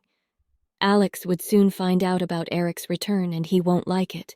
That thought stayed with me as Eric and I slipped away later, heading to the witch's hut at the edge of the forest. Candles flickered in the windows, casting strange shadows on the uneven walls. The air smelled of herbs and smoke, thick and heady. Eric stormed inside without waiting for an invitation. Well, your amulet didn't work. He snapped, his voice tight with frustration. The witch, a small, older woman with eyes that seemed to pierce through your soul, sat at the center, straightening to her full height. That's impossible, she hissed. It's not, I said quietly, stepping forward. I explained everything that had happened the night before, the transformation, the cravings, and the passion. When I finished, the witch laughed, a harsh sound that made my skin crawl. So, he's your husband, isn't he? It's perfectly normal for a mate bond to strengthen under such circumstances. Eric froze, his expression unreadable. I'm not her husband, he said, his voice low but steady. The witch's laughter died instantly. Her eyes snapped to me, her gaze piercing. You didn't marry him? She spat, anger crackling in her voice. I told you he was your fated mate and you married another man? Once you slid the amulet into his hands, you should have married him, she said, her tone sharp with both frustration and finality. Do you have any idea what you've done? I shrank under her fury, my heart sinking. He didn't leave me a choice, I stammered, looking at Eric, his eyes a mix of pain and guilt. She looked at Eric and then back to me. The witch's fury was palpable. You've brought calamity upon him, upon yourself. The bond between fated mates is sacred. By rejecting it, you've deepened the curse. Eric's gaze was fixed on the wall, unreadable. I couldn't bring myself to look at him, not when guilt was gnawing at my insides. Is there a way to fix it? I asked, desperate. Anything. The witch's expression softened, but only slightly. There's only one way, a reunion. You must marry Eric. Only then will the curse be broken. My chest tightened as I glanced at Eric. His face was unreadable, his lips pressed into a thin line. I can't force her, Eric said finally, his voice low. She's already married and she also has a kid. The witch looked at me with pity, her sharp gaze softening for a moment. Then, like a sudden storm, her attention snapped to Eric. And what choice do you have, boy? She spat, her voice sharp and unrelenting. Live the rest of your life as a cursed soul? Keep chasing after another man's wife? Is that really what you want? Eric's jaw clenched, the muscles in his neck taut as a bowstring. I didn't ask for this, he growled, his voice low and trembling with restrained anger. I didn't ask for a fate tied to someone who... He stopped himself, glancing at me briefly before looking away. Someone who what? I asked, my voice barely above a whisper. He turned, meeting my gaze for the first time since we entered the hut. His eyes were a storm of emotions, pain, frustration, and something that looked heartbreakingly close to regret. Someone who doesn't want this as much as I do. Someone who never truly loved me. Who didn't even bother to notice. He finished, his voice heavy with unspoken pain. It's not like that, Rick, I whispered, reaching for his hand, desperate to bridge the gap between us. But he gently pulled away, the soft withdrawal more heartbreaking than any harsh rejection. as if silently pleading for me to understand him. I looked back to the witch, stepping closer. "Please, there has to be another way," I begged. She shook her head, her expression resolute. No spell can undo this. Only love. True love. She said, her voice heavy with resignation. If you cannot give him that, he will keep chasing after you. And when he does, you will find yourself surrendering to him, and there's nothing I can do about it. Her words sliced through me, leaving a wound I wasn't sure would ever heal. I turned to Eric, my throat tight with unshed tears. "I'm sorry," I whispered. Eric didn't respond. He just turned and walked out of the hut, leaving me standing there with the weight of my choices crashing down around me. The witch studied me, her gaze softening with what almost seemed like pity. You're playing with fire, girl. She murmured, her voice low and knowing. You will never find peace with any man in this entire universe except for him. He is your fated mate, and you cannot deny the pull between you two. I couldn't believe the day had finally arrived, the day I had been dreaming about for years. It felt almost too good to be true. But here I was, staring at my reflection in the mirror, a soft smile tugging at the corners of my lips. It was Eric's oath day. He was to vow his loyalty as Beta. The light in my room was gentle, casting warm shadows across the walls as I opened my closet. There it was, the dress I had been saving for this moment. The red gown. It shimmered as I pulled it from the hanger, delicate pearls lining the bodice and intricate lace that kissed the edges of the fabric like whispers of a forgotten promise. I slipped it on carefully, the soft material hugging my body in all the right places. I turned slightly, watching the way the fabric cascaded down to the floor, a quick glance at my lipstick, a rich fiery red, and my hair, loose, falling down to my waist in soft waves. I glanced at myself in the mirror, feeling as though I was stepping into a new world. "You look so beautiful, Kath," I whispered, smiling to myself. But even with the gown's beauty and the excitement of the day, a heaviness settled in my chest. A weight I couldn't shake, no matter how hard I tried. The guilt. It was always there, lingering just beneath the surface. Eric, I was meant to be with him. I took a deep breath, pulling myself from the mirror and walking across the room to Eric's. His room was just as I expected, familiar yet somehow full of tension. I stood in the doorway for a moment, watching him. He was standing in front of the mirror, his back to me, carefully tying a tie. The sight of him in that black blazer and red shirt made my breath catch in my throat. He looked perfect. His broad shoulders, the muscles in his arms straining as he worked on the tie, all of it was too much for me to handle sometimes. He was always so confident, but today there was something different, something vulnerable, something I could see in the way he was meticulously fixing every detail of his outfit. "Let me help," I said, stepping into the room. He froze for a second, then looked over his shoulder at me, his expression tight. There was a flicker of something in his eyes, anger, frustration. Either way, he didn't say no. He just nodded slightly, still not facing me. I moved closer, my hands gently taking over the tie. I could feel his eyes on me, the tension between us thicker than I could ever remember. But it wasn't bad. No, it was like a storm building, charged and full of emotions we both didn't know how to handle. "I've been waiting for this moment for so long, Rick," I whispered, my voice barely above a breath. "I can't even tell you how happy I am." He looked down at me then, his gaze softening a fraction. I know. He muttered, his voice low, almost like he was holding back too much. I felt a shift in the air around us, something more intimate, like we were no longer just two people getting ready for a ceremony. We were two souls who had waited and fought and went through so many storms. And now we were here, together. I swallowed hard, the weight of the day pressing on me. "Do you remember something? Something you promised me to gift me on this special day of yours?" His eyes locked onto mine, a slow smile spreading across his lips. I remember. he said softly, turning toward his closet. He opened it and pulled out a small, delicate jewelry box. When he turned to face me again, there was a tenderness in his eyes I had never seen before. I held my breath as he moved closer, his hand gently cupping my chin as he turned me toward the mirror. Close your eyes. He said, his voice barely above a whisper. I obeyed, my heart racing as I felt the cool, smooth metal of the necklace touch my skin. He fastened it around my neck with the utmost care, his fingers grazing my skin in a way that sent warmth through me. I opened my eyes, meeting his gaze in the mirror.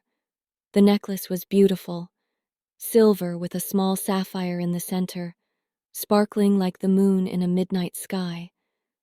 But it wasn't the necklace that took my breath away. It was the way he looked at me, his eyes full of emotion. You look perfect, Kath. He whispered, his voice thick with something I couldn't quite name. I turned toward him, my hands finding their way to his chest. Thank you, I said, my voice shaky. We didn't need to say anything else. The silence between us was enough. We didn't have to speak to feel the weight of everything we had been through, everything we still wanted. As we walked together toward the ceremonial hall, the excitement built in my chest. This was it. This was the moment. But as we approached the door, I couldn't shake the feeling that something was going to change. The hall was grand, the scent of flowers and fresh linens filling the air. The soft murmur of voices blended with the rustling of fabric as people mingled. Eric stood beside me, his hand brushing mine every now and then, as though trying to make sure we were both still here, still grounded in this moment.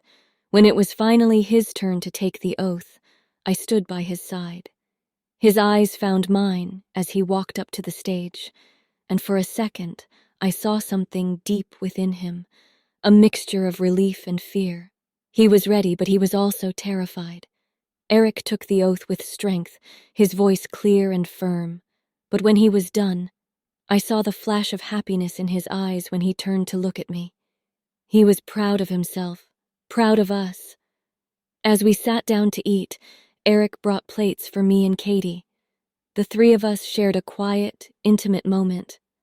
Laughter filled the air, and for a moment, it felt like everything was perfect.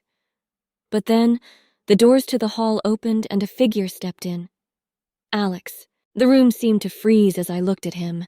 His eyes were dark, filled with a mixture of jealousy and frustration. I saw Eric catch a glimpse of him from across the room. Eric stood up, a smirk playing on his lips.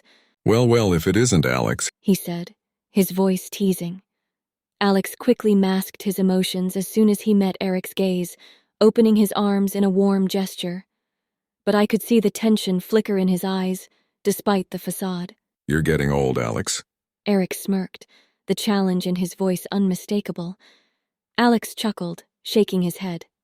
So are you. He replied, a genuine laugh escaping his lips, the sound light and carefree. The laughter between them seemed to fill the space, offering a moment of ease to those around us. But we three knew better. Beneath the surface, the anger, the jealousy, and the hurt churned silently, each of us holding on to emotions too tangled to fully express. It had been a long day, one filled with laughter, a bit of tension, and the sweet scent of roses from the ceremony hall still lingering in my thoughts. As I lay there in bed, I couldn't help but notice how peaceful Alex and Katie looked, their breaths soft and steady. The gentle sound of their sleep made the night feel almost too perfect. I smiled, quietly getting out of bed, careful not to disturb them. The house was silent, except for the faint sounds of the wind brushing against the windows. I moved through the quiet hallway and into the bathroom.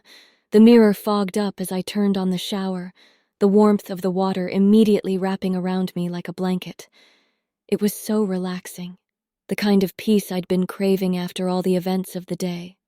But as I leaned against the tiles, letting the steam envelop me, I felt something, a presence behind me.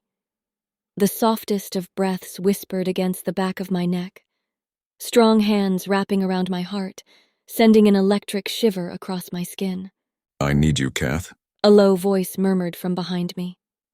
I knew who it was, Eric. I turned just enough to meet his gaze, his eyes dark with the intensity burning inside him. I knew the beast had overtaken him. Before I could respond, he wrapped a towel around me, tightly, but gently, and lifted me off my feet. Where are you taking me, Rick? I whispered, gasping against the heat of his chest, the water from my body dripping onto his shirt. I tried to pull away just a little, but his grip tightened, not in anger, but in an undeniable possessiveness. His silence was all I needed to know that I wasn't getting an answer. He carried me through the fortress. The cool night air rushed past us, but it didn't matter. All I could focus on was the warmth of his arms. When we reached his room, he laid me onto the bed and leaned over me, his lips crashing into mine with a hunger that he had been holding for too long, pulling me into his heated embrace. I wanted to fight it, but I couldn't. The pull between us was undeniable. So magnetic, so raw. I felt myself surrendering to it, letting go of all the tension. The nights had a rhythm now, one I dreaded yet couldn't seem to escape. As soon as the beast overtook Eric, he'd find me, no matter where I was. Once, I thought hiding in the kitchen might give me some distance, but I heard his heavy steps behind me before I could even slice the bread. Another time, I lay beside Alex, almost asleep. Eric picked me up and carried me to his room. As we reached his room, he sat me on the bed and knelt in front of me, lifting my feet and placing them into his lap. His fingers brushed softly against my ankles. Then he met my gaze and said, You should be with me here. His words were so innocent, so raw, that my heart twisted painfully. He never said much. He didn't have to. His actions spoke louder than words ever could. It was about the love he had been holding during the days.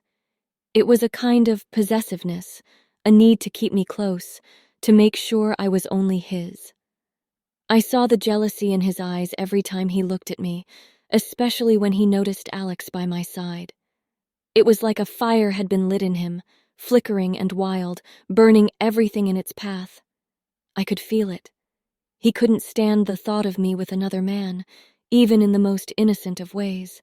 But no matter how many times he saw me with Alex, he never tried to harm him, not once. Even when he was jealous, even when anger burned in his eyes, he held himself back. But every time he touched me, it was like he was trying to claim me, to remind me that I belonged to him and no one else. His hold was heated, firm, but never enough to hurt. It was possessive, like he was afraid I'd slip away if he let go. There was a part of me that understood it, that felt the same way. We were fated mate, and we couldn't ignore the strong pull between us. And just like that, I found myself surrender to him, again and again. But mornings, they were different. Mornings were when Eric returned to himself, and every single one started the same way, with regret. I'd wake to find him sitting on the edge of my bed, his face buried in his hands. His breathing was shallow, almost panicked, as if he was waking from a nightmare. Kath, He'd whisper, his voice low and heavy with guilt. wake up. Groggily, I'd blink up at him. Eric? His hand, trembling slightly, would reach out to brush a strand of hair from my face, his touch careful, almost reverent. You should go to your room. He'd murmur. Then his gaze would drop, darting quickly over my arms, my neck, my wrists, searching. He wouldn't stop until he was sure there were no cuts, that he might have given in his beast form. You didn't hurt me, Eric. You never did. I would reassure him. But he wouldn't look at me. Not right away. He'd keep scanning, his eyes tracing over every inch of me, as though my words couldn't carry enough weight to absolve him. Only when he was absolutely sure, when he could see for himself that there were no cuts, no scratches, would he let out the breath he'd been holding. Then, without another word, he'd stand and let me leave, the guilt and relief warring in his tired eyes as he turned away. But today was different. Eric had made a decision, one I wasn't aware of yet. As soon as he woke me up with a sudden gentleness, he cupped my face, his eyes searching mine. The pain in his eyes was unbearable. This has to stop, Kath. He said, his voice rough. I've already ruined your life enough. If Alex finds out... He ran a hand through his hair, pulling at the ends like he was trying to tear the thoughts out of his head. It wouldn't just ruin your marriage. It would destroy you. And if I stay here, I will keep taking you. He said, his voice breaking. I can't stop myself. Eric, I started, but he cut me off, spinning to face me. No, listen to me, Kath. His eyes were wild, his chest rising and falling like he'd just run a marathon. I can't keep doing this to you. I can't bear it. I love you too much for that. He completed, pulling me closer to his chest, his chin resting against the top of my head. Tears blurred my vision. I pulled just a little to meet his gaze. Leaving won't fix this, I said, my voice trembling. His breath hitched, and for a moment I thought he might break, but then he pulled away, wiping his tears, steadying himself. I will leave soon, Kath. I'm so sorry. He said softly, his voice trembling. The morning felt heavy. I was sitting at the table trying to focus on my breakfast, though my mind wasn't really on the food in front of me. It couldn't be.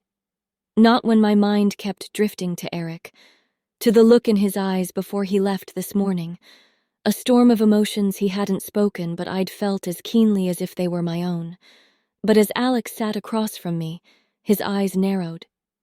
I didn't realize at first what he was looking at, but when his gaze locked onto my neck, and his fork hovered midair before clattering to the table, I felt the blood drain from my face. I instinctively reached for my throat, trying to cover the dark marks that had appeared there the night before. Marks that Eric had left, passionate and unspoken. His hands had left their trace, and now they were exposed for the world to see. What is this, Catherine? His voice was low, dangerous, cutting through the air like a blade. I tried to hide my shame, shifting in my seat, but I could feel the weight of his stare on me. What do you mean? I stammered, voice trembling slightly as I pulled at the collar of my shirt. You don't know, huh? His lips curled into a bitter smile. Before I could say another word, he was on his feet, dragging me by the wrist toward the hallway mirror. His grip was firm. My breath caught in my chest as I saw what he saw. The love bites, dark against my pale skin. Shame flooded my veins and my cheeks burned. This wasn't how I wanted it to be. But Alex didn't wait for an explanation. He already had his own conclusions. His jaw clenched so tightly I thought it might shatter. I knew this day would come. The moment I saw Eric here, I knew you'd betray me. He clapped his hands, the sharp sound making me flinch. Bring Eric to the meeting hall and call the council. Now. He barked at the nearest servant. The servant hesitated, his face pale. Your Grace, Eric left this morning. He's already riding toward the border. Alex's jaw tightened, his hands curled into fists at his sides, his breathing coming in sharp, controlled bursts. Then send the men, he said through gritted teeth. Find him. I don't care how far he's gone. Bring him back to me. Alive. No! I shot up, reaching out. Alex, please, you can't do this. Let him go! He stepped closer, gripping my arm, his eyes blazing with fury, raw and wild. Let him go? After this? He pointed at my neck, his voice rising. He claimed you. He claimed my Luna and the worst part. You let him. Now don't you dare defend him, not after betraying me. His hold was too firm. It's not like that, I protested, but I looked up at him. My body trembled, but I refused to back down. The curse, it's not gone yet. He didn't mean to, Alex. That's why he left.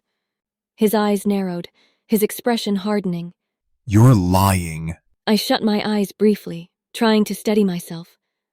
I'm not, Alex. Yes, you are. To protect him. To protect yourself. He snapped, his voice cold.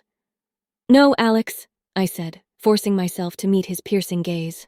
Unbelievable, he muttered, As he jerked his hands away, his grip on me vanishing like the fleeting warmth of a flame extinguished. He sat across from me in a chair, his legs wide, arms crossed, his eyes blazing with anger. I tried to reach out, desperate to tell him that it's not Eric's fault the curse is not uplifted, but he jerked his hand away, refusing my touch. The door creaked open, and a soldier stepped inside. My lord, Eric has been caught, He announced, his tone steady. Alex's eyes gleamed with a dangerous spark, his lips curling into a half-smile. Good. He said, his voice cold and commanding. Now he'll face the consequences of betraying the Alpha. Alex grabbed my wrist, his grip firm like iron, dragging me toward the meeting hall. I stumbled slightly, trying to keep up with his long strides, but he didn't slow down. His silence was heavy, a storm brewing just beneath the surface. By the time we reached the grand chamber, my heart was pounding so loudly I could barely hear anything else. The hall was already buzzing with murmurs when I stepped inside. My eyes widened as I saw Eric standing there, his hands bound in chains, his face bruised but defiant. "Alex, stop this!" I pleaded, but he only turned to me with a forced, bitter smile. Is it hurting you, Catherine, watching him like this? His voice was mocking. "Please," I whispered, tears welling in my eyes. But he ignored me, dragging me toward the throne at the center of the room. He sat down, pulling me to stand beside him, his hand gripping mine tightly as though daring me to move. Eric's gaze burned into mine, a mixture of anger, longing, and frustration swirling in his stormy eyes. You've made a blunder, Eric. Alex said coldly, his voice echoing in the chamber. You've betrayed me. I haven't betrayed anyone. Eric growled, his chains clinking as he tried to step forward. Meeting my Luna in secret, is that loyalty? Alex's voice was sharp, flickered with something darker now. Jealousy, rage, but also a deep need to assert dominance. The hall fell silent. Gasps rippled through the crowd, the weight of his accusation settling heavily in the air. Eric, however, wasn't backing down. His voice was calm, but there was no mistaking the fire in his words. No, I haven't. Catherine is mine. She has always been mine. She's my fated mate. Alex's voice thundered through the hall, his tone laced with fury. Catherine is yours from when, Eric? You forget you swore she was mine, that you'd never take her from me? What happened to that vow now? Eric didn't flinch, his jaw tight as he held Alex's glare. His voice was steady, but the raw edge of his emotions bled through. Yes, I said that. I said it because I thought I could control my feelings for her. I didn't know then. His voice broke slightly, his eyes darting to me before returning to Alex. I didn't know she was the key to my salvation. Alex rose from his throne, his grip on my hand tight, dragging me toward Eric with a force that sent murmurs rippling through the hall. Every step echoed in the vast chamber, and by the time we reached Eric, the whispers had grown louder, curiosity and judgment laced in every voice. Key to salvation? Like this? Alex's voice thundered, his mocking tone silencing the room. For a moment, I thought he would expose the faint marks on my neck, proof of Eric's lingering claim, but he stopped abruptly. His hand hovering in hesitation as he saw everyone's gaze on us, perhaps fearing they might blame me for it. He chose to protect me, even if it meant swallowing his rage. My chest tightened at his mercy. The crowd didn't understand, murmurs rippling through them, but we three knew the unspoken truth he wanted to convey. A silent declaration heavier than words. I couldn't look at Alex. My gaze fell on Eric, who stood motionless, his eyes locked on mine.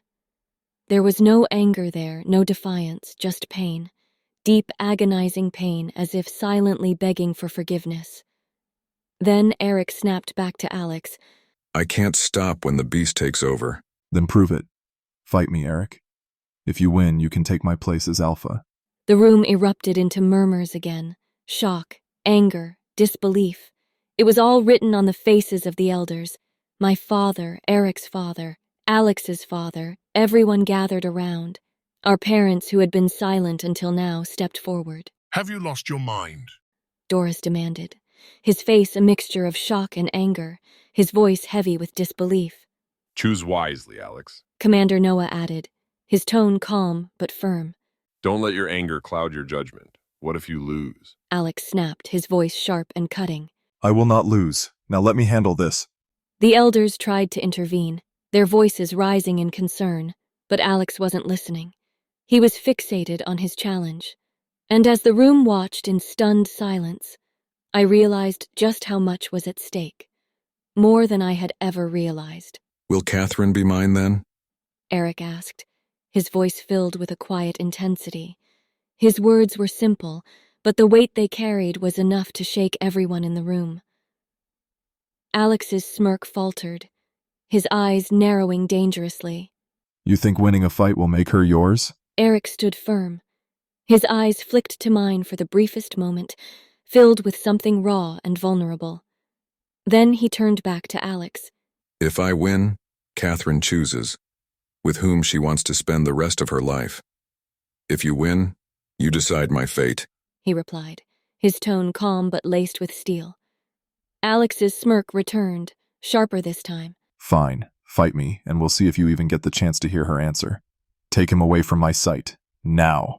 He ordered to his men. Alex's grip on my hand tightened, pulling me closer to his side, but my gaze stayed fixed on Eric as he was led away in chains, a silent promise burning in his gaze.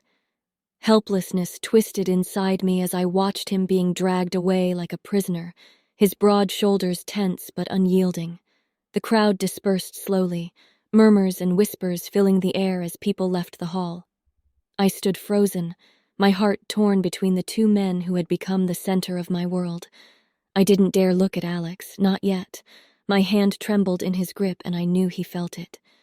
His fingers tightened as he dragged me inside our room. My nerves had been gnawing at me since Alex announced the challenge. It felt like someone was twisting a knife in my chest, the pain digging deeper with every passing second. The servant burst into my room, pale as a ghost. Her voice trembled. My lady! Alpha. Alpha what? I demanded.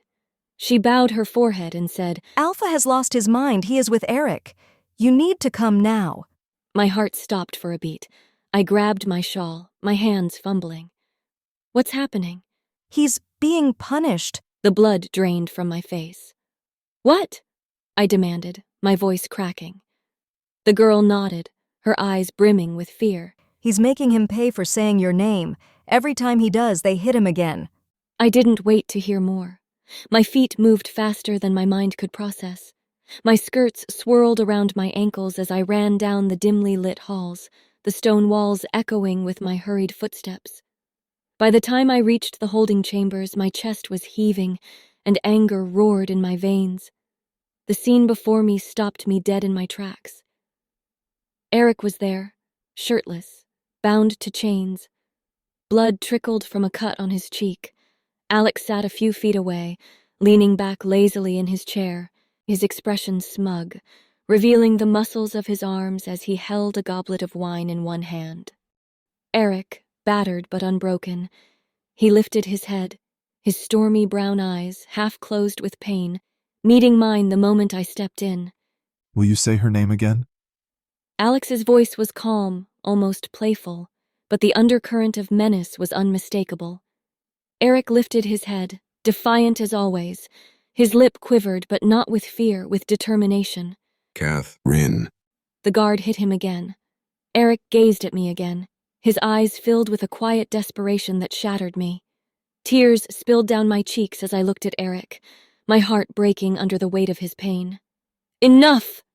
I stepped into the room, my voice cracking. Alex's head snapped toward me, his expression shifting from surprise to something unreadable.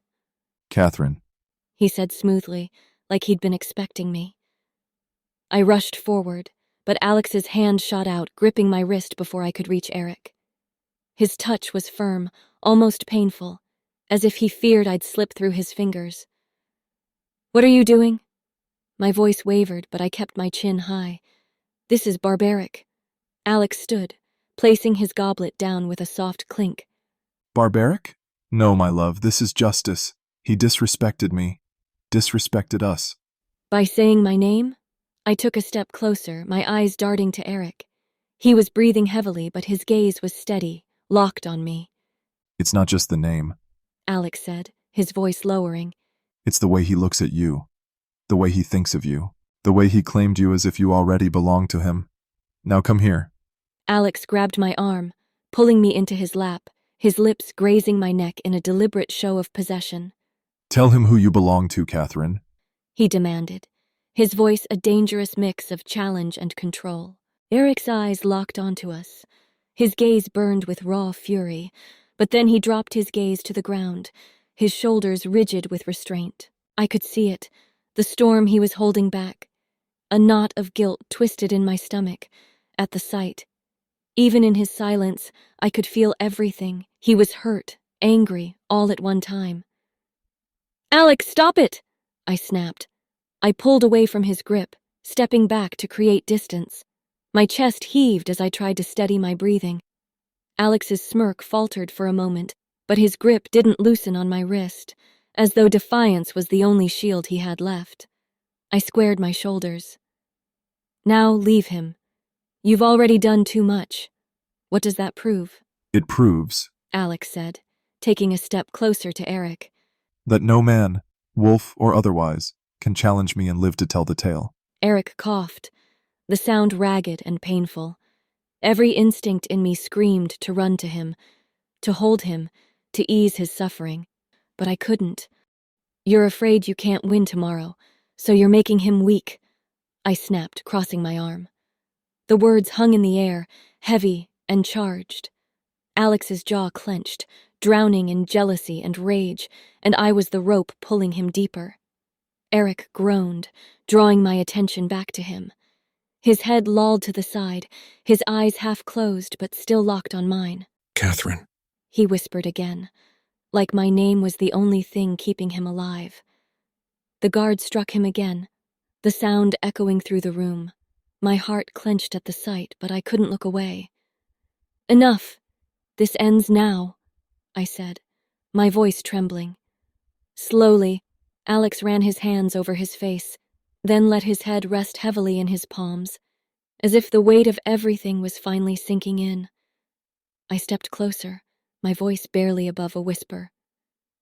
I would have you be the man I fell in love with, the man who fought with honor, not this. For a moment, neither of us moved. The tension crackled between us like a storm about to break. Then, without a word, Alex stood and threw the whip aside. His movements were sharp and controlled, but his hand found mine, and he gripped it tightly as if letting go would undo him. As we passed Eric, I turned my head, my heart breaking at the sight of him. He looked at me with an intensity that made my knees weak, his lips curling into a faint, defiant smile, despite the pain. I couldn't help myself, and before I knew, I broke myself from Alex's grip, rushed to Eric, kneeling in front of him. His face was bruised, his body trembling, but his eyes, those piercing, unrelenting eyes, were on me. Eric, I whispered, tears streaming down my face. I'm so sorry. this isn't your fault. It's mine. He said, his voice barely audible but filled with emotion. I shook my head instantly, reaching for his face, my fingers brushing gently over his bruised cheek. I can't stand seeing you like this, I whispered. Alex's footsteps echoed through the room, each one sharp and deliberate. He closed the distance between us quickly, his long legs eating up the space with an intensity that matched the storm brewing in his chest. His eyes never left Eric as he approached, but his focus seemed to flicker to me, if only for a brief moment, before returning to the man who had just uttered my name with such desperation. Eric's hand slid to my waist, firm and protective, his eyes locked into Alex's. Alex reached for my hand, his fingers wrapping around mine with such force, pulling me away from Eric. With a swift Catherine is shove, mine, he and she will pushed never Eric be yours. aside as though He dismissing spat, him entirely, pulling me entirely. to his side with a possessive grip. Eric's eyes locked onto Alex's, blazing with desperation and restrained fury. We'll see, Alex, He said, his voice low but sharp enough to cut through the tension in the air. Alex's jaw tightened at Eric's words, his anger barely contained, but he didn't respond. Instead, he turned sharply, his grip on me firm as he pulled me away, leaving Eric behind without a word. The night dragged on like a stubborn storm cloud refusing to pass. Sleep wasn't an option, not with the weight of tomorrow looming over all of us. The whole pack was awake, tension thick in the air. It was almost suffocating.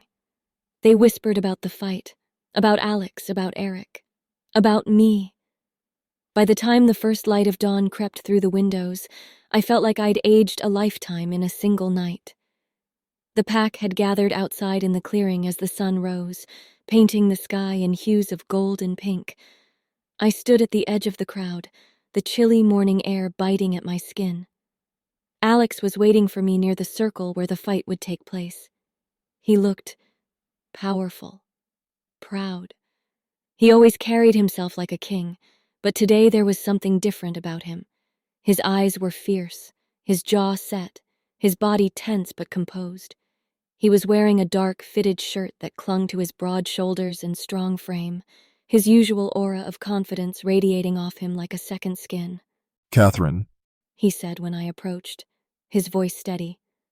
Alex. I tried to keep my voice even, but my heart felt like it was caught in a vice. He stepped closer, his eyes locking onto mine. I'm going to win today, He said, and for a moment, I thought it was just the usual bravado. But then his voice softened, just slightly. I have to win. For us, for Katie, for everything we've built. No, Alex, you're not fighting for us, I said, my voice trembling as I took a step back. You're fighting for yourself, for your pride. Eric didn't want this. He left to protect what we had, and you brought him back into this. He stepped closer, gripping my wrist. No, Catherine. He will pay for what he did. And today I won't let him take what's mine. He growled, his voice low, his grip tightening around me like a vice. Whoever wins this fight, I said softly. I still lose. My voice cracking under the weight of everything I'd been holding back. It wasn't supposed to be like this. You chose this. You challenged Rick. Tears burned in my eyes as I looked at him, at the man I had shared my life with, the father of my child. But before I could say anything, the sound of the crowd grew louder. As Eric led forward by two men, his hands and neck bound by silver chains. His head was bowed, his brown hair disheveled, but the moment his eyes met mine, everything around us seemed to fade. It was just us. Those brown eyes, piercing, defiant, and yet vulnerable. I could feel the heat rising in my cheeks, a sharp pang of guilt twisting in my chest. He didn't break our gaze, even as the chains dug into his wrists. He looked at me as if he needed it to survive this moment. Remove the chains. Alex's voice boomed, cutting through the silence. The guards hesitated before stepping forward to unlock Eric's chains. As they fell to the ground with a metallic clink, Eric straightened, rolling his shoulders. Despite the bruises and cuts marking his body, his presence was electric. He didn't say a word to Alex. His eyes found mine again, and my heart betrayed me with a stutter. The fight began as the crowd circled tightly around the clearing. The tension was electric, every breath held as Alex and Eric faced off. They were both shirtless now, their powerful forms gleaming in the sunlight. Alex's eyes were locked on Eric, his jaw set, his body coiled like a spring ready to snap. Eric, on the other hand, looked calm, but there was fire in his gaze, a fire that could burn anything in its path. My hands rested stiffly on my lap as Katie leaned into me, her tiny fingers gripping my arm like it was the only thing keeping her steady. She hadn't slept much. Neither had I. Do you think it'll hurt? Katie's voice broke through my thoughts, her words barely above a whisper. I stiffened. What, honey?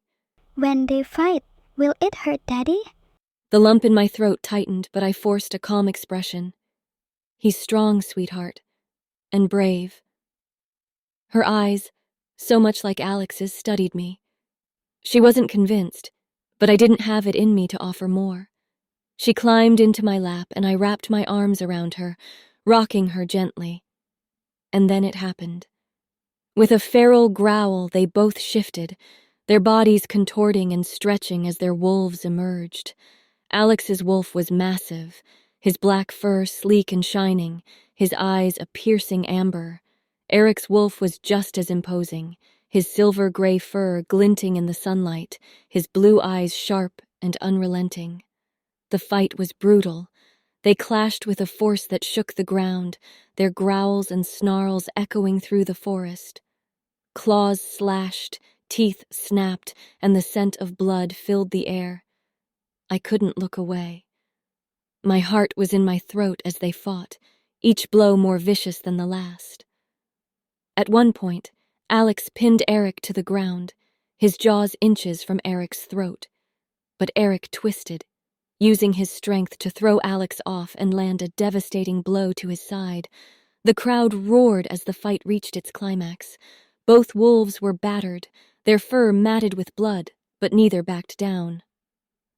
Alex landed a brutal strike to Eric's side, but Eric retaliated with a precision that was both calculated and feral. He caught a brief glance of me, before using Alex's momentum against him, throwing him to the ground and pinning him with an iron grip. The crowd seemed frozen in time. Eric's teeth hovered dangerously close to Alex's neck, his muscles taut like a bowstring. My heart felt like it had been squeezed in a vice, unable to beat. Every breath I took felt sharp, like shards of glass slicing through my chest. Then it happened. With a low, guttural growl, Alex shifted back into his human form. His body collapsed onto the ground, bruised, battered, but not broken. Eric stayed above him, fists clenched and trembling, his chest heaving as though he was holding back a tidal wave of rage. I could finish you right now. Eric growled, his voice low and sharp. But I won't, because you mean something to Catherine. For a moment, Alex lay still beneath him. Eric glanced at me briefly, and then he slowly loosened his grip and stood up, his towering frame trembling. He took a hesitant step back, turning in my direction. It was over. A deafening roar erupted from the pack as they cheered Eric's name. "Alpha! Alpha!" But Eric didn't seem to bother. His eyes held a mixture of triumph and pain as they found mine again. I didn't realize I had moved until my feet hit the arena floor. Eric had shifted back into his human form, his body battered and bruised, blood and dirt streaked across his face. But his eyes, desperate and unyielding, found mine, silently pleading. Without a second thought, I ran straight into his arms, my legs trembling beneath me. I didn't care who was watching, didn't care about the murmurs rippling through the pack or the gasps of disbelief. I just threw my arms around him, holding him as tight as I could. His arms came around me almost instinctively, his hold firm yet gentle, but the feel of him, alive and breathing, in my embrace. Alex struggled to his feet, his movements slow, deliberate. He wiped blood from his lip with the back of his hand and stood tall, his pride bruised but unbroken. You are the alpha now, he said, his voice rough but steady. The pack is yours. Eric's head lifted slightly, and his deep blue eyes locked onto Alex's. For a moment, the tension in the air thickened again, like an invisible force tying us all in place. I didn't fight you for the pack, Eric said, his voice cutting through the silence like a blade. I don't care about being alpha. That position means nothing to me. He paused, his gaze softening as he turned to look at me. I fought for Catherine. The words hit me like a wave, leaving me breathless. My fingers tightened around his shirt as he spoke. You will remain the alpha of this pack, Eric continued, his voice firm but calm. And let Catherine decide who she wants. His gaze found mine, unguarded and vulnerable. Both Alex and Eric stood before me, their gazes locked on mine. My chest heaved as I tried to steady my breath. I glanced at Alex first, his face lined with equal parts hope and fear. Then my eyes fell on Eric, the man who had haunted my dreams and left behind a hole in my heart that no time could fill. I swallowed hard, the weight of my decision pressing down on me like a storm cloud. I met Alex's eyes, taking a steadying breath, choosing my words carefully. "Alex," I began softly, his gaze sharpening with anticipation. You were always my first choice. His head tilted slightly, his lips curling into a confident smile as if he had already won. Pride flickered across his face and he straightened, holding his ground as though the declaration solidified everything he believed. I turned to Eric. He froze at my words, his shoulders stiffening. Slowly, he nodded, turning back, his face hidden from me. I understand. He murmured, his voice quiet and resigned. He took a step forward. But you, Rick, I said, my voice trembling as I clutched my hands to my chest. You've always been more than you realize. Eric stopped mid-step, his head tilting slightly, as though he wasn't sure he'd heard me right. Then he turned, his eyes meeting mine with something raw and unreadable. You never told me how you felt, Rick, I began, my words a torrent I couldn't hold back anymore. Not in words, not out loud, but I saw it, Rick. In the way you stayed, even when the curse tore you apart, even in the beast form, the way you surrendered to me, it felt like I was your last safe place in the world. Catherine. No, I said firmly, stepping closer. Let me finish. I found your diary, Rick. I read every word. It was only that time when I knew why you kept your distance, why you didn't tell me. The curse. You thought you had to protect me from you, from that thing inside you. But all this time, you were the one who was hurting the most. He nodded, his gaze heavy, filled with the pain he had buried inside for years to protect me. When you left, I continued, my voice breaking, I searched for you. Every night I wandered into the woods, hoping, praying I'd find you again. Because even when you didn't say it, I knew how much you loved me.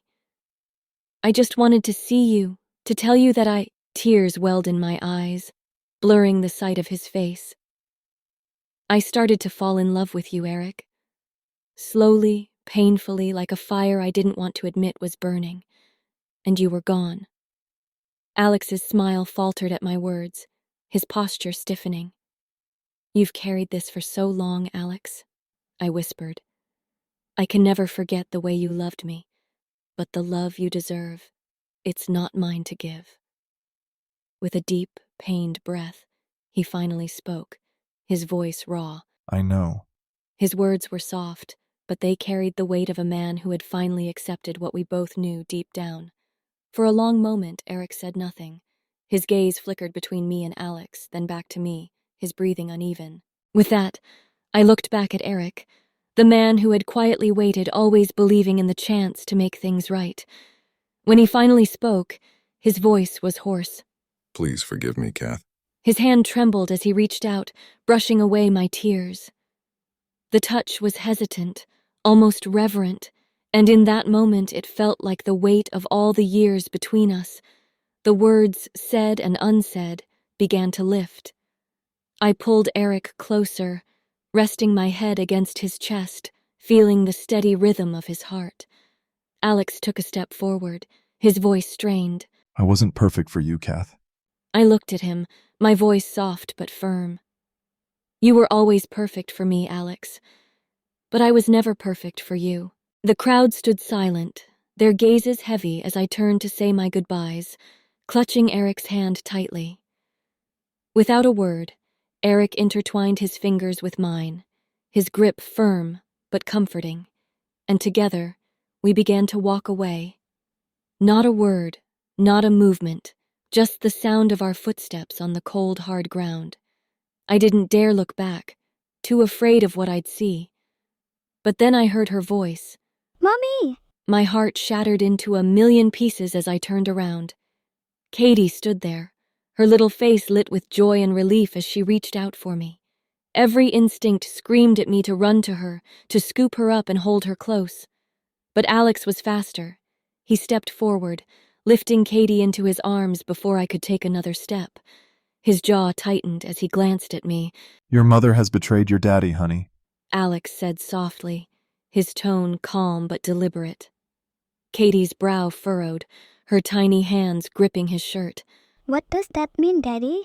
He didn't answer her question directly, instead whispering something into her ear to distract her. She nodded, resting her head on his shoulder as he swayed slightly, keeping her focus away from me. I couldn't breathe. Tears blurred my vision, spilling over my cheeks as I looked at her. My sweet little girl cradled in Alex's arms. My fingers dug into Eric's hand and he turned to me, his own eyes glossy with unshed tears. I understand, Kath, it's not easy. He whispered, his voice barely audible. I understand. He pulled me close, his arms wrapping around me like a shield, but it didn't stop the ache in my chest. As he turned us away from the pack, leading me out of the territory, I glanced back one last time. Katie was still in Alex's arms, her head tucked against his shoulder as he spoke to her, reassuring that she didn't look at me again. I turned my gaze forward, but I kept glancing back, again and again, my heart tugging painfully with each step, until Alex disappeared into the fortress with Katie by his side. All I could do was cling to Eric as we walked away, my heart breaking with every step. The silence was deafening as we crossed the boundary, leaving everything behind. You're not alone, he murmured, his voice shaky but firm. I'm here, Kath, always. I nodded, though the words felt hollow in the face of what I'd just left behind, a part of me which I can never get back.